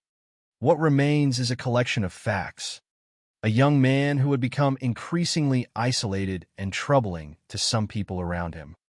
Previous encounters with the university, legal, and mental health systems. Preparations made before the attack. Expressions of anger and hostility. 2 shootings separated by approximately 2.5 hours, and 32 lives lost. The materials Cho left behind answered some questions while leaving others unresolved. They demonstrated preparation, revealed resentment, and provided investigators with another piece of evidence. But they did not speak for the victims, and they did not transform the massacre into a comprehensible act of revenge. The final meaning of those materials would therefore remain limited. They could help explain what Cho wanted people to hear. They could not explain away what he had done, and they could never change the most important fact of April 16, 2007. The story was ultimately not about the message a killer wanted to leave behind. It was about the lives that were taken, the people who survived, and the questions that remain for everyone else. When the police entered Norris Hall on April 16, 2007, the immediate violence was over. Sung-Hui Cho was dead by suicide, and the threat that had terrorized Virginia Tech that morning had finally ended. But for the people who had lost someone, for those who had survived, and for the university itself, there was no equivalent moment when the tragedy simply stopped. The shooting had ended, but its consequences had only begun. 32 people were dead, 27 students and 5 faculty members.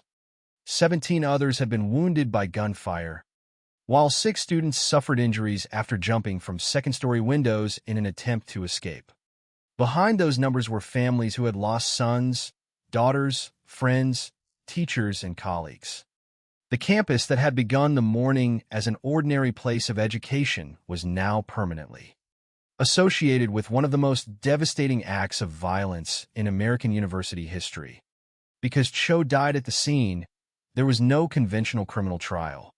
There would be no courtroom confrontation in which prosecutors presented a case against him, no jury deliberation, and no sentence imposed by a judge. His death meant that the criminal investigation could establish what had happened, but it could not end with the ordinary legal conclusion of a conviction. Instead, the search for accountability and understanding moved into another form. Investigators and officials had to examine the evidence, reconstruct the events, and determine what had gone wrong before and during the massacre. The FBI assisted local and state authorities in the investigation. Investigators examined the crime scenes, the victims, the weapons, physical evidence, Cho's movements, and his personal belongings. They also examined his history before April 16th. This distinction became crucial. The immediate investigation could establish the facts of the attack, but the broader review had to confront the circumstances that had existed before the shooting. Cho had displayed troubling behavior. There had been concerns among students and faculty. There had been incidents involving harassment and threatening messages. The university had previously intervened. A judge had determined that Cho required a mental health evaluation, and he had been taken to a psychiatric facility for a short period. These facts raised questions that could not be answered by examining the crime scene alone. If warning signs had existed before the massacre, what had happened to the information associated with those signs? Who had known what? When had they known it? And had the different institutions involved possessed enough information to recognize a developing threat? The Commonwealth of Virginia established the Virginia Tech Review Panel to examine the tragedy and the failures that might have contributed to it. This review was different from the ordinary task of determining whether a suspect had committed a crime. Cho's responsibility for the shootings was already clear, and he was no longer alive to face prosecution. The larger challenge was to examine the system surrounding him. The university, law enforcement, the courts, mental health services, and the firearms background check system each occupied different parts of Cho's history. The tragedy revealed the danger that can arise when those pieces of information do not connect effectively. One of the most important issues involved the transfer of relevant information into the firearms background check system. Cho's prior legal and mental health circumstances became significant in determining whether he should have been able to obtain firearms. Yet the information did not reach the background check system in a way that effectively prevented him from purchasing the weapons used in the massacre. The failure became one of the clearest institutional consequences of the case. It demonstrated that the existence of information is not enough. Information has to reach the people and systems capable of acting on it. After Virginia Tech, the issue of firearms background checks received renewed attention, and the tragedy contributed to changes involving the sharing of relevant information. The purpose was not to create a system that could predict every future act of violence. No institution can reliably predict every individual act of mass violence. The goal was more practical. When legally relevant information exists, it should be communicated effectively so that the appropriate system can take it into account. The university itself also had to reconsider how it responded to warning signs and emergencies. In the aftermath, Virginia Tech made changes involving emergency warnings, communication with students, threat assessment, mental health support, and procedures for responding to threatening behavior. These changes reflected a painful lesson from April 16th. A community needs more than the ability to respond once violence begins. It also needs systems capable of recognizing serious concerns before they develop into an emergency. The tragedy showed how complicated that task can be. A troubling student is not automatically a future mass murderer. Social isolation is not proof of dangerousness. Psychological problems cannot be treated as a simple explanation for violence. A threatening message does not necessarily predict a future massacre. But when multiple warning signs appear, institutions need ways to assess those signs and determine whether they form a pattern that requires intervention. The Virginia Tech Review Panel's broader examination therefore became part of the lasting legacy of the massacre. The goal was not simply to describe what Cho had done. It was to understand what the surrounding systems had done, what they had failed to do, and what could be changed. The investigation could not undo the events of April 16th. It could not restore the lives of the 32 people who were killed. It could not remove the physical and emotional consequences carried by the survivors. But it could identify weaknesses that might otherwise have remained invisible. The university's memorial for the 32 victims became another important part of the aftermath. Memorialization ensured that the people killed would not disappear behind the identity of the man who murdered them. Their names and lives belonged to the Virginia Tech community before they became part of a national tragedy. Remembering them requires resisting one of the most persistent dangers in true crime storytelling, allowing the perpetrator to become the central character while the victims become background statistics. In Virginia Tech, that would be especially misleading. The most important fact is not that Cho prepared videos, photographs, and written material. It is not that he expressed anger or resentment. It is not even that he had a troubling history that investigators later examined. The most important fact is that 32 people lost their lives. The massacre also left survivors who had experienced the attack directly. Some had hidden inside classrooms. Some had attempted to protect others.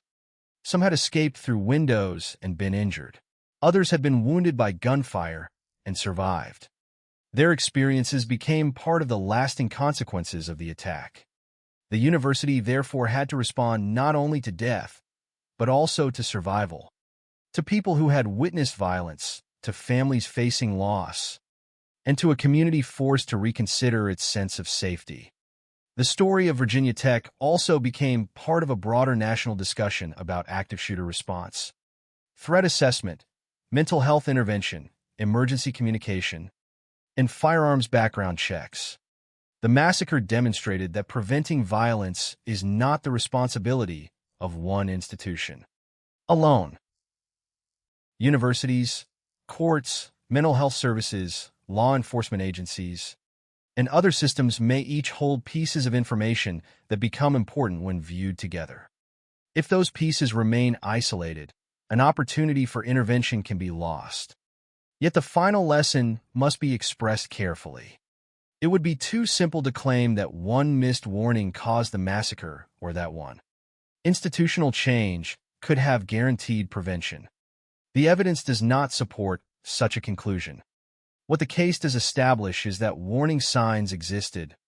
Several institutions had encountered Cho before April 16th, and the information surrounding his history was not connected effectively enough to prevent him from obtaining the firearms he later used.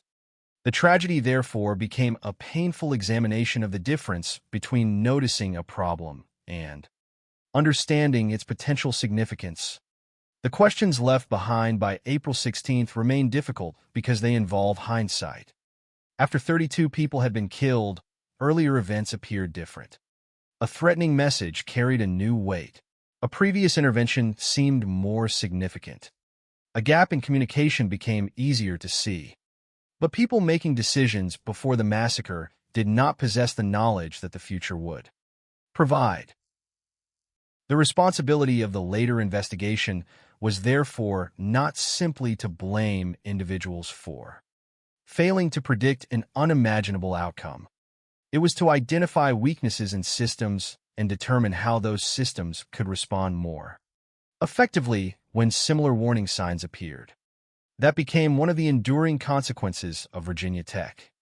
The massacre forced institutions to confront the possibility that dangerous behavior can develop gradually, and that information about it can become fragmented across organizational boundaries. It forced them to consider how concerns should be reported, how threats should be assessed, how emergency warnings should be communicated, and how legally relevant information should reach firearms background check systems. But even after those changes, one truth remained impossible to escape. No policy could bring back the 32 people who had died. No investigation could give their families another ordinary morning. No official report could erase the memories carried by the survivors. What remained was the responsibility to remember the victims accurately and to learn from the failures revealed by their deaths. The Virginia Tech massacre began with 2 people killed at West Ambler Johnston Hall and ended with 32 lives lost. Between those moments were approximately 2.5 hours, a second attack at Norris Hall, desperate attempts to escape, and a response that would eventually expose serious questions about communication and prevention. Afterward came the investigation, the official review, the changes at Virginia Tech, and renewed attention to firearms background checks and institutional cooperation. But perhaps the most important way to understand the case is to resist the temptation to make it a story with a simple ending. There was no courtroom verdict that could close it. There was no single motive that could explain every death. There was no single failure that could carry all the responsibility. Instead, there was a chain of events involving a troubled individual, warning signs, institutional encounters, failures in communication, preparation for violence, and finally an attack that devastated an entire community. The final question is not whether the past can be changed. It cannot. The question is whether the lessons drawn from the past can make future warnings easier to recognize. Virginia Tech became a painful reminder that danger may not always announce itself in one unmistakable moment. Sometimes it appears as separate incidents, separate concerns, and separate pieces of information. The challenge is to recognize when those pieces belong to the same pattern, and to act before the pattern becomes irreversible. For the 32 people killed on April 16, 2007, that recognition came too late. Their memory remains at the center of the story, not the killer's mythology, not his explanations, but the lives that were lost and the community left behind to remember them. The investigation into the Virginia Tech massacre did not end when Seung-Hui Cho was found dead inside Norris Hall. In some ways, that was when the most difficult questions began. The immediate facts were already established. On April 16, 2007, Cho had carried out 2 separate attacks at Virginia Tech. approximately 2.5 hours apart. The first occurred at West Ambler Johnston Hall, where Emily Hilscher, 18, and Ryan Clark, 22, were killed. The second began at approximately 9:40 a.m. inside Norris Hall, where another 30 people were killed. By the end of the morning, 32 people had lost their lives. 27 were students and 5 were faculty members. 17 others had been wounded by gunfire, while 6 students were injured after jumping from second-story windows while attempting to escape.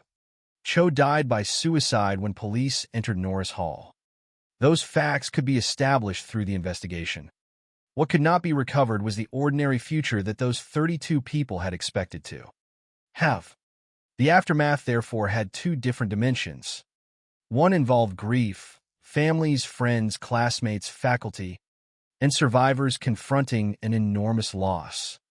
The other involved examination, institutions attempting to understand how a person who had previously come to the attention of the university, legal system, and mental health services had nevertheless been able to carry out such a devastating attack. Virginia Tech had to confront both questions simultaneously. The university had lost members of its own community, but it also had to examine how its systems had responded to warning signs before the massacre. In the days and weeks following the shootings, the campus became a place of mourning and remembrance. Virginia Tech established a memorial for the 32 people killed. The memorial served an important purpose because the scale of the tragedy could easily reduce individual human beings to a number. 32 is the number, but it is not the story. Each person had been part of the university community before April 16th. They had entered classrooms, interacted with friends and teachers, and participated in the ordinary routines of student and academic life.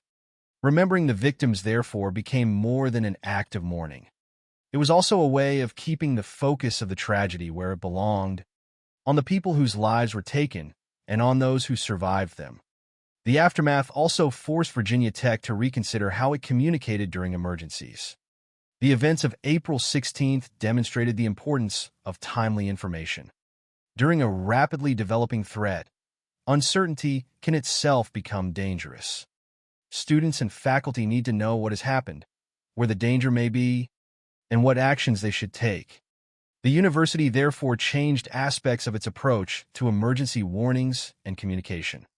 These changes were part of a broader effort to ensure that future threats would be communicated more effectively across the campus.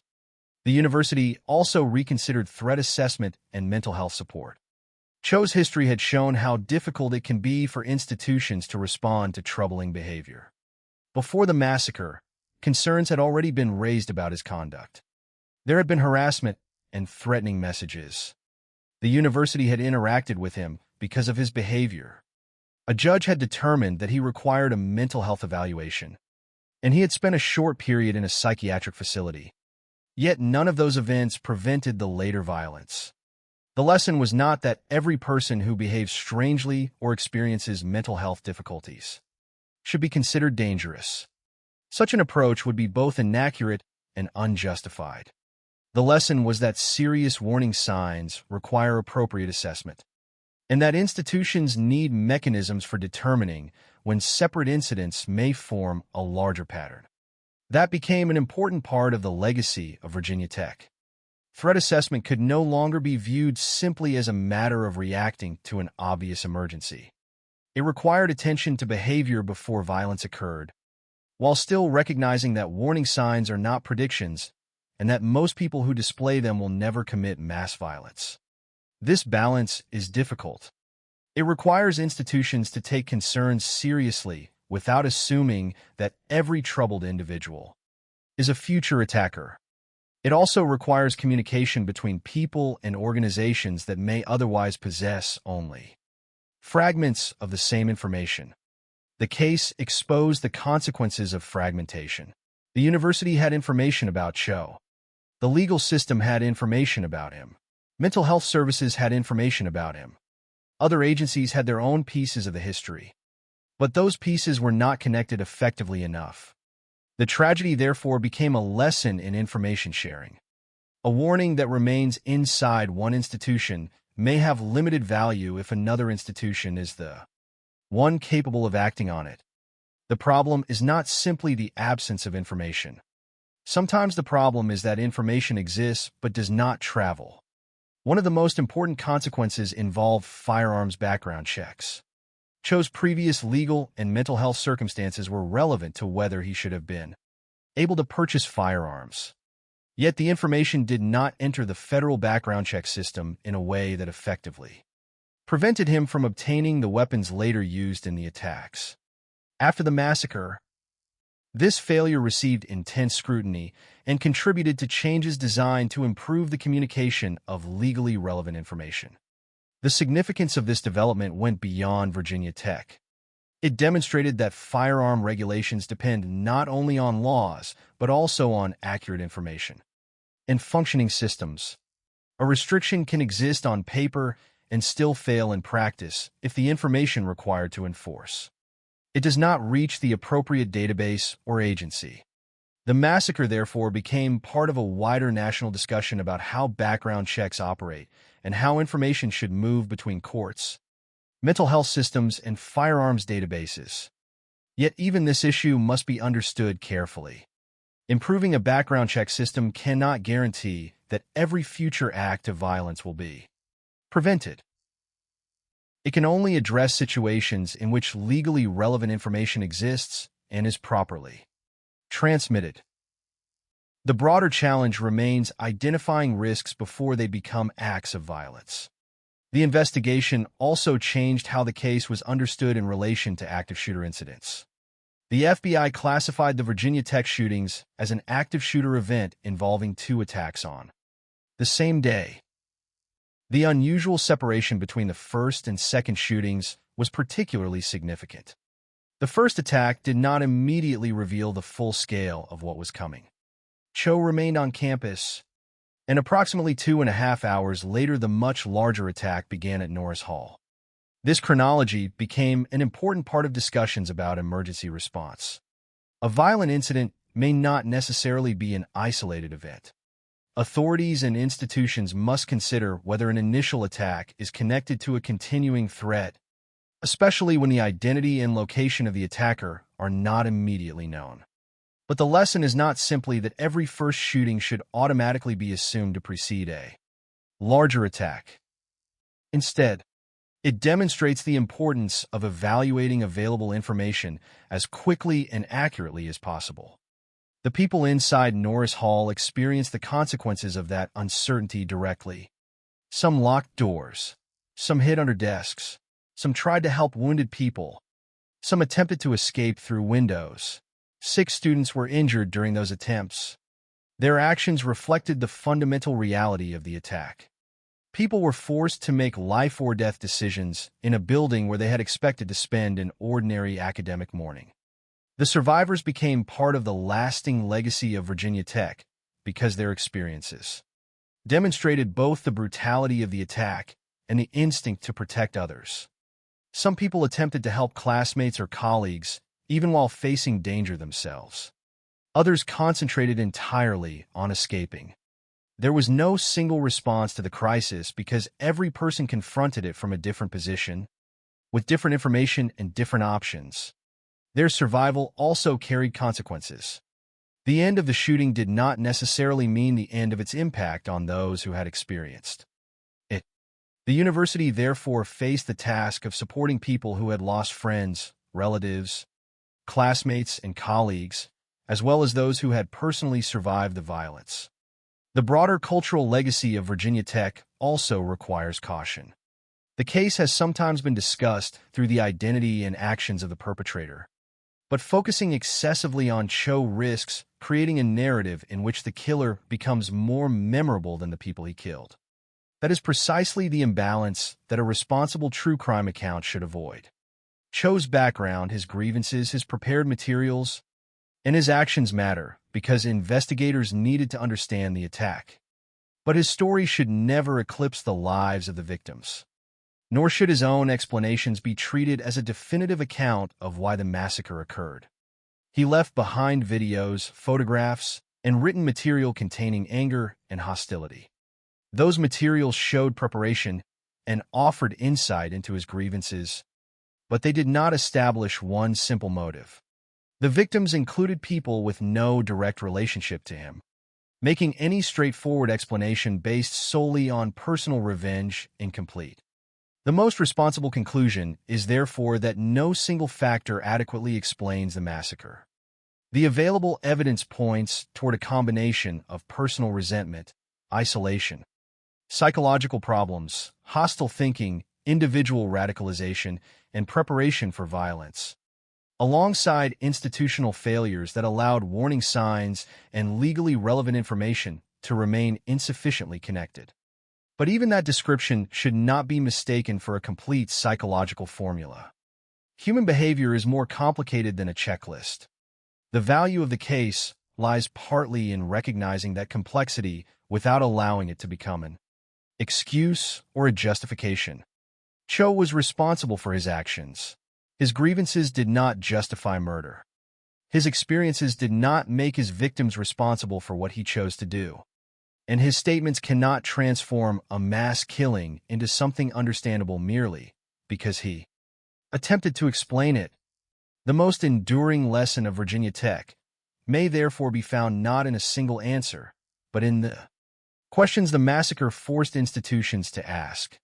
How should serious warning signs be evaluated? How can information be shared while respecting legal and individual rights? How can universities respond when behavior becomes threatening? How can mental health and legal systems communicate relevant information?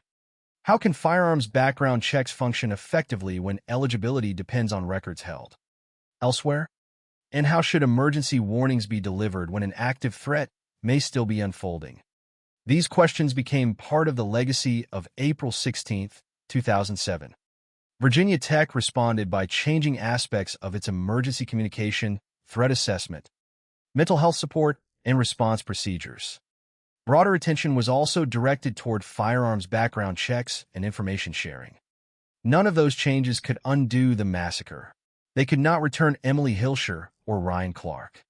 They could not restore the 30 people killed at Norris Hall. They could not erase the injuries suffered by survivors or the grief carried by families.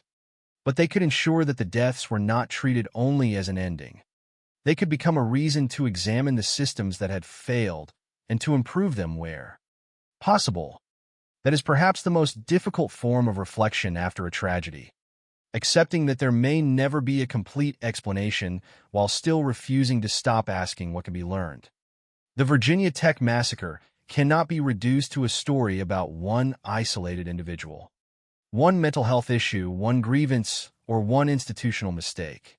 It was a chain of events. Before the shooting, there were warning signs.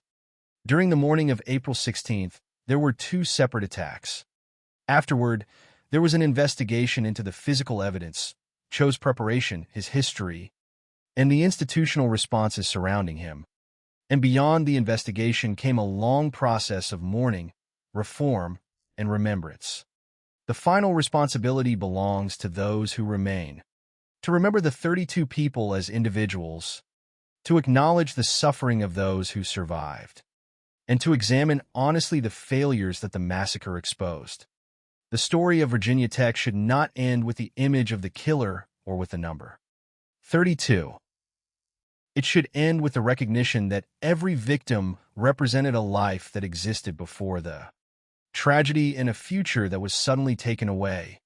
The purpose of remembering April 16, 2007 is not to glorify the person who committed the violence. It is to understand the warning signs, examine the systems, honor the people who were lost, and recognize the responsibility of institutions and communities to respond when serious concerns emerge. The massacre cannot be undone, but its lessons can continue to shape how people think about prevention, communication, emergency response, and the difficult task of recognizing danger before it becomes irreversible. By the time the investigation into the Virginia Tech massacre had moved beyond the physical evidence at West Ambler Johnston Hall and Norris Hall, one fact had become impossible to ignore. The most difficult questions were no longer about what happened. They were about what had happened before. The sequence of April 16, 2007 could be reconstructed with considerable clarity. At approximately 7:15 in the morning, Sung-Hui Cho killed Emily Hilscher and Ryan Clark at West Ambler Johnston Hall. Roughly 2.5 hours later, he carried out the much larger attack at Norris Hall. 30 additional people were killed there. 17 people were wounded by gunfire, and 6 students were injured after jumping from second-story windows while attempting to escape. Police eventually entered Norris Hall, where Cho died by suicide. The immediate facts were devastating, but they were not necessarily mysterious. The deeper uncertainty concerned the period before the first shot. Cho had already attracted concern. Students and faculty had noticed troubling behavior. There had been harassment and threatening messages. The university had previously intervened. A judge had determined that Cho required a mental health evaluation, and he had been taken to a psychiatric facility for a short period. These events did not constitute a clear prediction of mass murder. That distinction is essential. Looking backward, every warning sign can appear obvious because investigators know what happened afterward. But before the massacre, the people encountering those incidents did not possess the certainty provided by hindsight.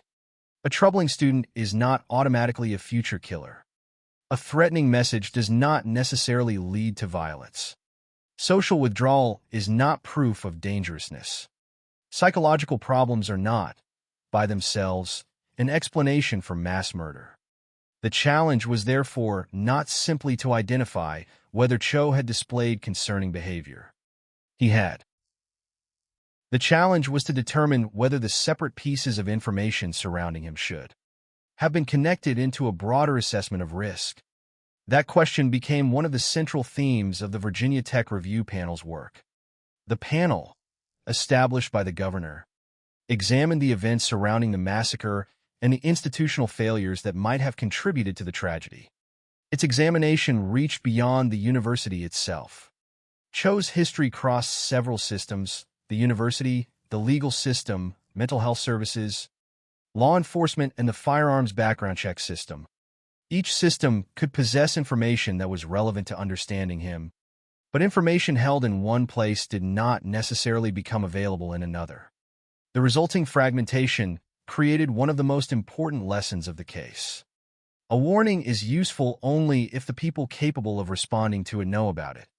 A record is useful only if it reaches the system that relies upon it. A concern is useful only if someone has the authority, information, and procedures necessary to evaluate it.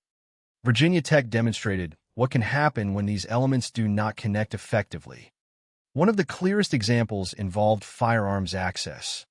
Cho's previous legal and mental health circumstances became relevant to whether he should have been permitted to purchase firearms.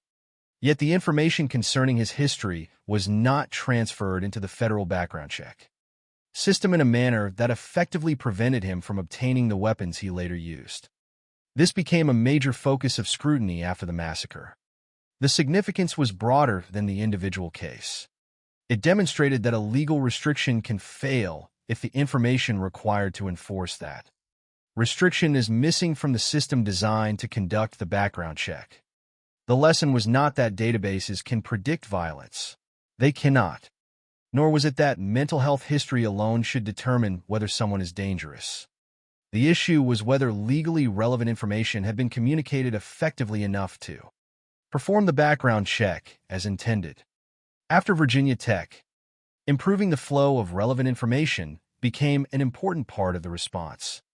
The case therefore moved from being only a university tragedy to becoming part of a larger national discussion about firearms policy, institutional communication, and the responsibilities of systems that are often designed to operate separately. But the question of responsibility remained difficult.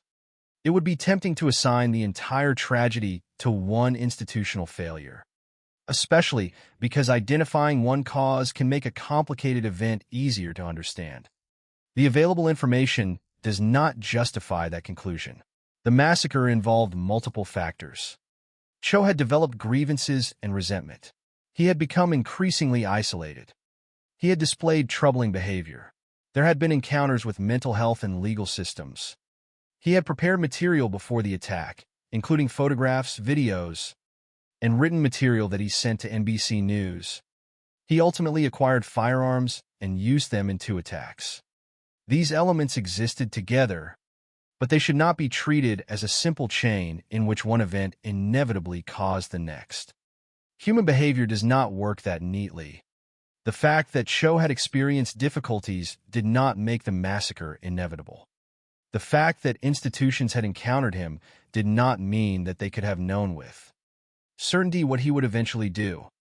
And the fact that some information was not effectively communicated does not mean that one person or one agency alone caused the deaths. The more accurate conclusion is that multiple opportunities for intervention existed within a complicated institutional environment. But those opportunities did not combine into a response capable of stopping the violence. That distinction matters because prevention is not the same as prediction. Prevention requires recognizing a risk and acting appropriately before violence occurs. Prediction would require knowing exactly who will become violent and when. The Virginia Tech case illustrates why the second task is impossible to perform with certainty. The people who had concerns about Cho before April 16th were not necessarily looking at a clearly visible future mass murderer. They were encountering a person whose behavior had become troubling. The responsibility of institutions was to respond to that behavior appropriately, not to predict the future with perfect accuracy. This became one of the most important lessons in the development of threat assessment. Serious concerns need to be taken seriously, but they also need to be evaluated carefully. The goal is not to label people simply because they're different, quiet, isolated, or struggling. The goal is to identify patterns of behavior that warrant intervention and to ensure that the information necessary for that intervention is available. Virginia Tech also demonstrated the importance of emergency communication. The first shooting occurred hours before the second attack, but the full nature of the threat was not immediately understood. Cho remained on campus and later entered Norris Hall. That interval became a critical part of the retrospective examination because it showed how quickly a situation can change and how dangerous uncertainty can become during an active threat. The university subsequently made changes involving emergency warnings and communication. The purpose was to improve the speed and effectiveness with which information could reach students and faculty during a crisis. This was not simply a technological problem. Communication requires decisions about what is known, what is uncertain, what should be shared, and how quickly people need to receive it. In a rapidly developing emergency, even a short delay can change the options available to those at risk. The survivors of Norris Hall provided a human dimension to this issue. Some had locked doors. Some had hidden under desks. Some had tried to help wounded people. Others had escaped through windows, with 6 students sustaining injuries as a result. Their actions demonstrated that people inside the building were making decisions under extreme uncertainty. They did not know exactly where the shooter was. They did not know how long the attack would continue. They did not know whether another threat existed elsewhere on campus. They were responding to whatever information was available to them in the moment. That reality reinforced the importance of effective warnings. People cannot make informed decisions during an emergency if they do not know that a threat exists, or if the information they receive is incomplete. Yet the legacy of Virginia Tech is not limited to policy changes. There is also a moral responsibility in how the story is remembered. True crime can easily turn perpetrators into the central characters. Their names become searchable, their backgrounds become endlessly examined, and their statements can receive disproportionate attention. In the Virginia Tech case, this danger is particularly significant because Cho deliberately prepared material intended to communicate his own narrative. He left behind photographs, videos, and written statements containing anger and hostility. Those materials are relevant to understanding his preparation and grievances, but they should not become the defining voice of the tragedy. They did not represent his victims. They did not explain the lives of the people he killed. and they could not provide a definitive justification for the massacre. The victims remained the central human reality of the case. 32 people were killed. 27 were students. 5 were faculty members. They had entered the university community as individuals with lives and futures beyond the events of April 16th. Remembering them requires resisting the reduction of their lives to the circumstances of their deaths. The same principle applies to the survivors. 17 people survived gunshot wounds, while 6 students were injured attempting to escape through windows. Their experiences demonstrate that the aftermath of mass violence extends far beyond the moment when the attacker dies. Survival itself can become part of the burden left behind. Families, friends, classmates, and colleagues also carried consequences that could not be measured simply by the official casualty figures. Virginia Tech, therefore, became both a place of mourning and a place of institutional change. The memorial for the 32 victims preserved their memory, while changes to emergency communication, threat assessment, mental health support, and related procedures reflected attempts to learn from the failures that had been exposed. Broader attention to firearms background checks addressed another part of the institutional problem. None of these changes could guarantee that another tragedy would never occur. No system can eliminate all risk. But the purpose of reform is not perfection. It is to reduce preventable failures and improve the ability to recognize and respond to serious threats. The Virginia Tech massacre remains difficult to understand precisely because there is no single explanation that accounts for every part of it. Cho's grievances do not explain the victims. His isolation does not explain the violence. His mental health history does not provide a complete motive. The failures in communication do not, by themselves, explain why he chose to kill. His preparations demonstrate intent, but not a complete psychological explanation. The massacre emerged from an accumulation of personal and institutional circumstances, and the investigation could identify many of those circumstances without transforming them into a simple formula. Perhaps that is the most important lesson for anyone studying the case. There is a natural desire to search for the moment when everything could have been different. One warning, one phone call, one record, one intervention, one decision. But the evidence does not allow the story to be reduced to a single missed opportunity. What it does reveal is a system in which information existed in fragments. Warning signs were present without producing an effective prevention, and legally relevant information failed to reach the firearms background check system in time to stop Cho from obtaining the weapons. The tragedy, therefore, became a reminder that prevention depends upon connection. Connection between people, institutions, records, assessments, and responses. When those connections fail, the consequences can be profound. Yet even the strongest systems cannot guarantee that violence will never occur. The responsibility is to build systems capable of responding thoughtfully when concerns emerge and quickly when emergencies begin. That responsibility remains one of the enduring legacies of April 16, 2007. The massacre ended that morning, but its questions did not. What could have been recognized earlier? What information should have been shared? How should serious threats be evaluated? How should universities communicate during an unfolding emergency? How can firearms background checks function when crucial records exist elsewhere? And how can all of these systems operate without turning ordinary human difficulties into automatic assumptions of dangerousness?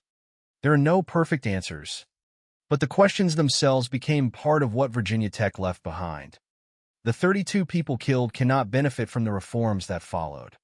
Their families cannot reclaim the futures that were lost. But remembering their deaths responsibly means examining what happened without sensationalizing the killer, without reducing the victims to statistics, and without pretending that one simple explanation can contain the tragedy.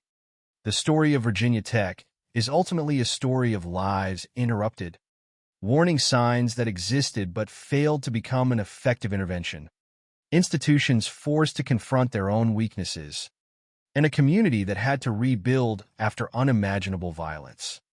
The final responsibility is therefore not to make the massacre more dramatic than it was. The facts are already devastating enough. The responsibility is to remember accurately, to distinguish confirmed evidence from interpretation, to recognize the limitations of hindsight, and to keep the focus on the people whose lives were lost. On April 16, 2007, the ordinary future of 32 people ended. Everything that followed, the investigation, the reviews, the policy changes, the memorials, and the questions about prevention exist because of that loss. And that is where the story should ultimately remain, not with the killer's final message, but with the lives that were taken and the obligation of those left behind to learn what the tragedy revealed.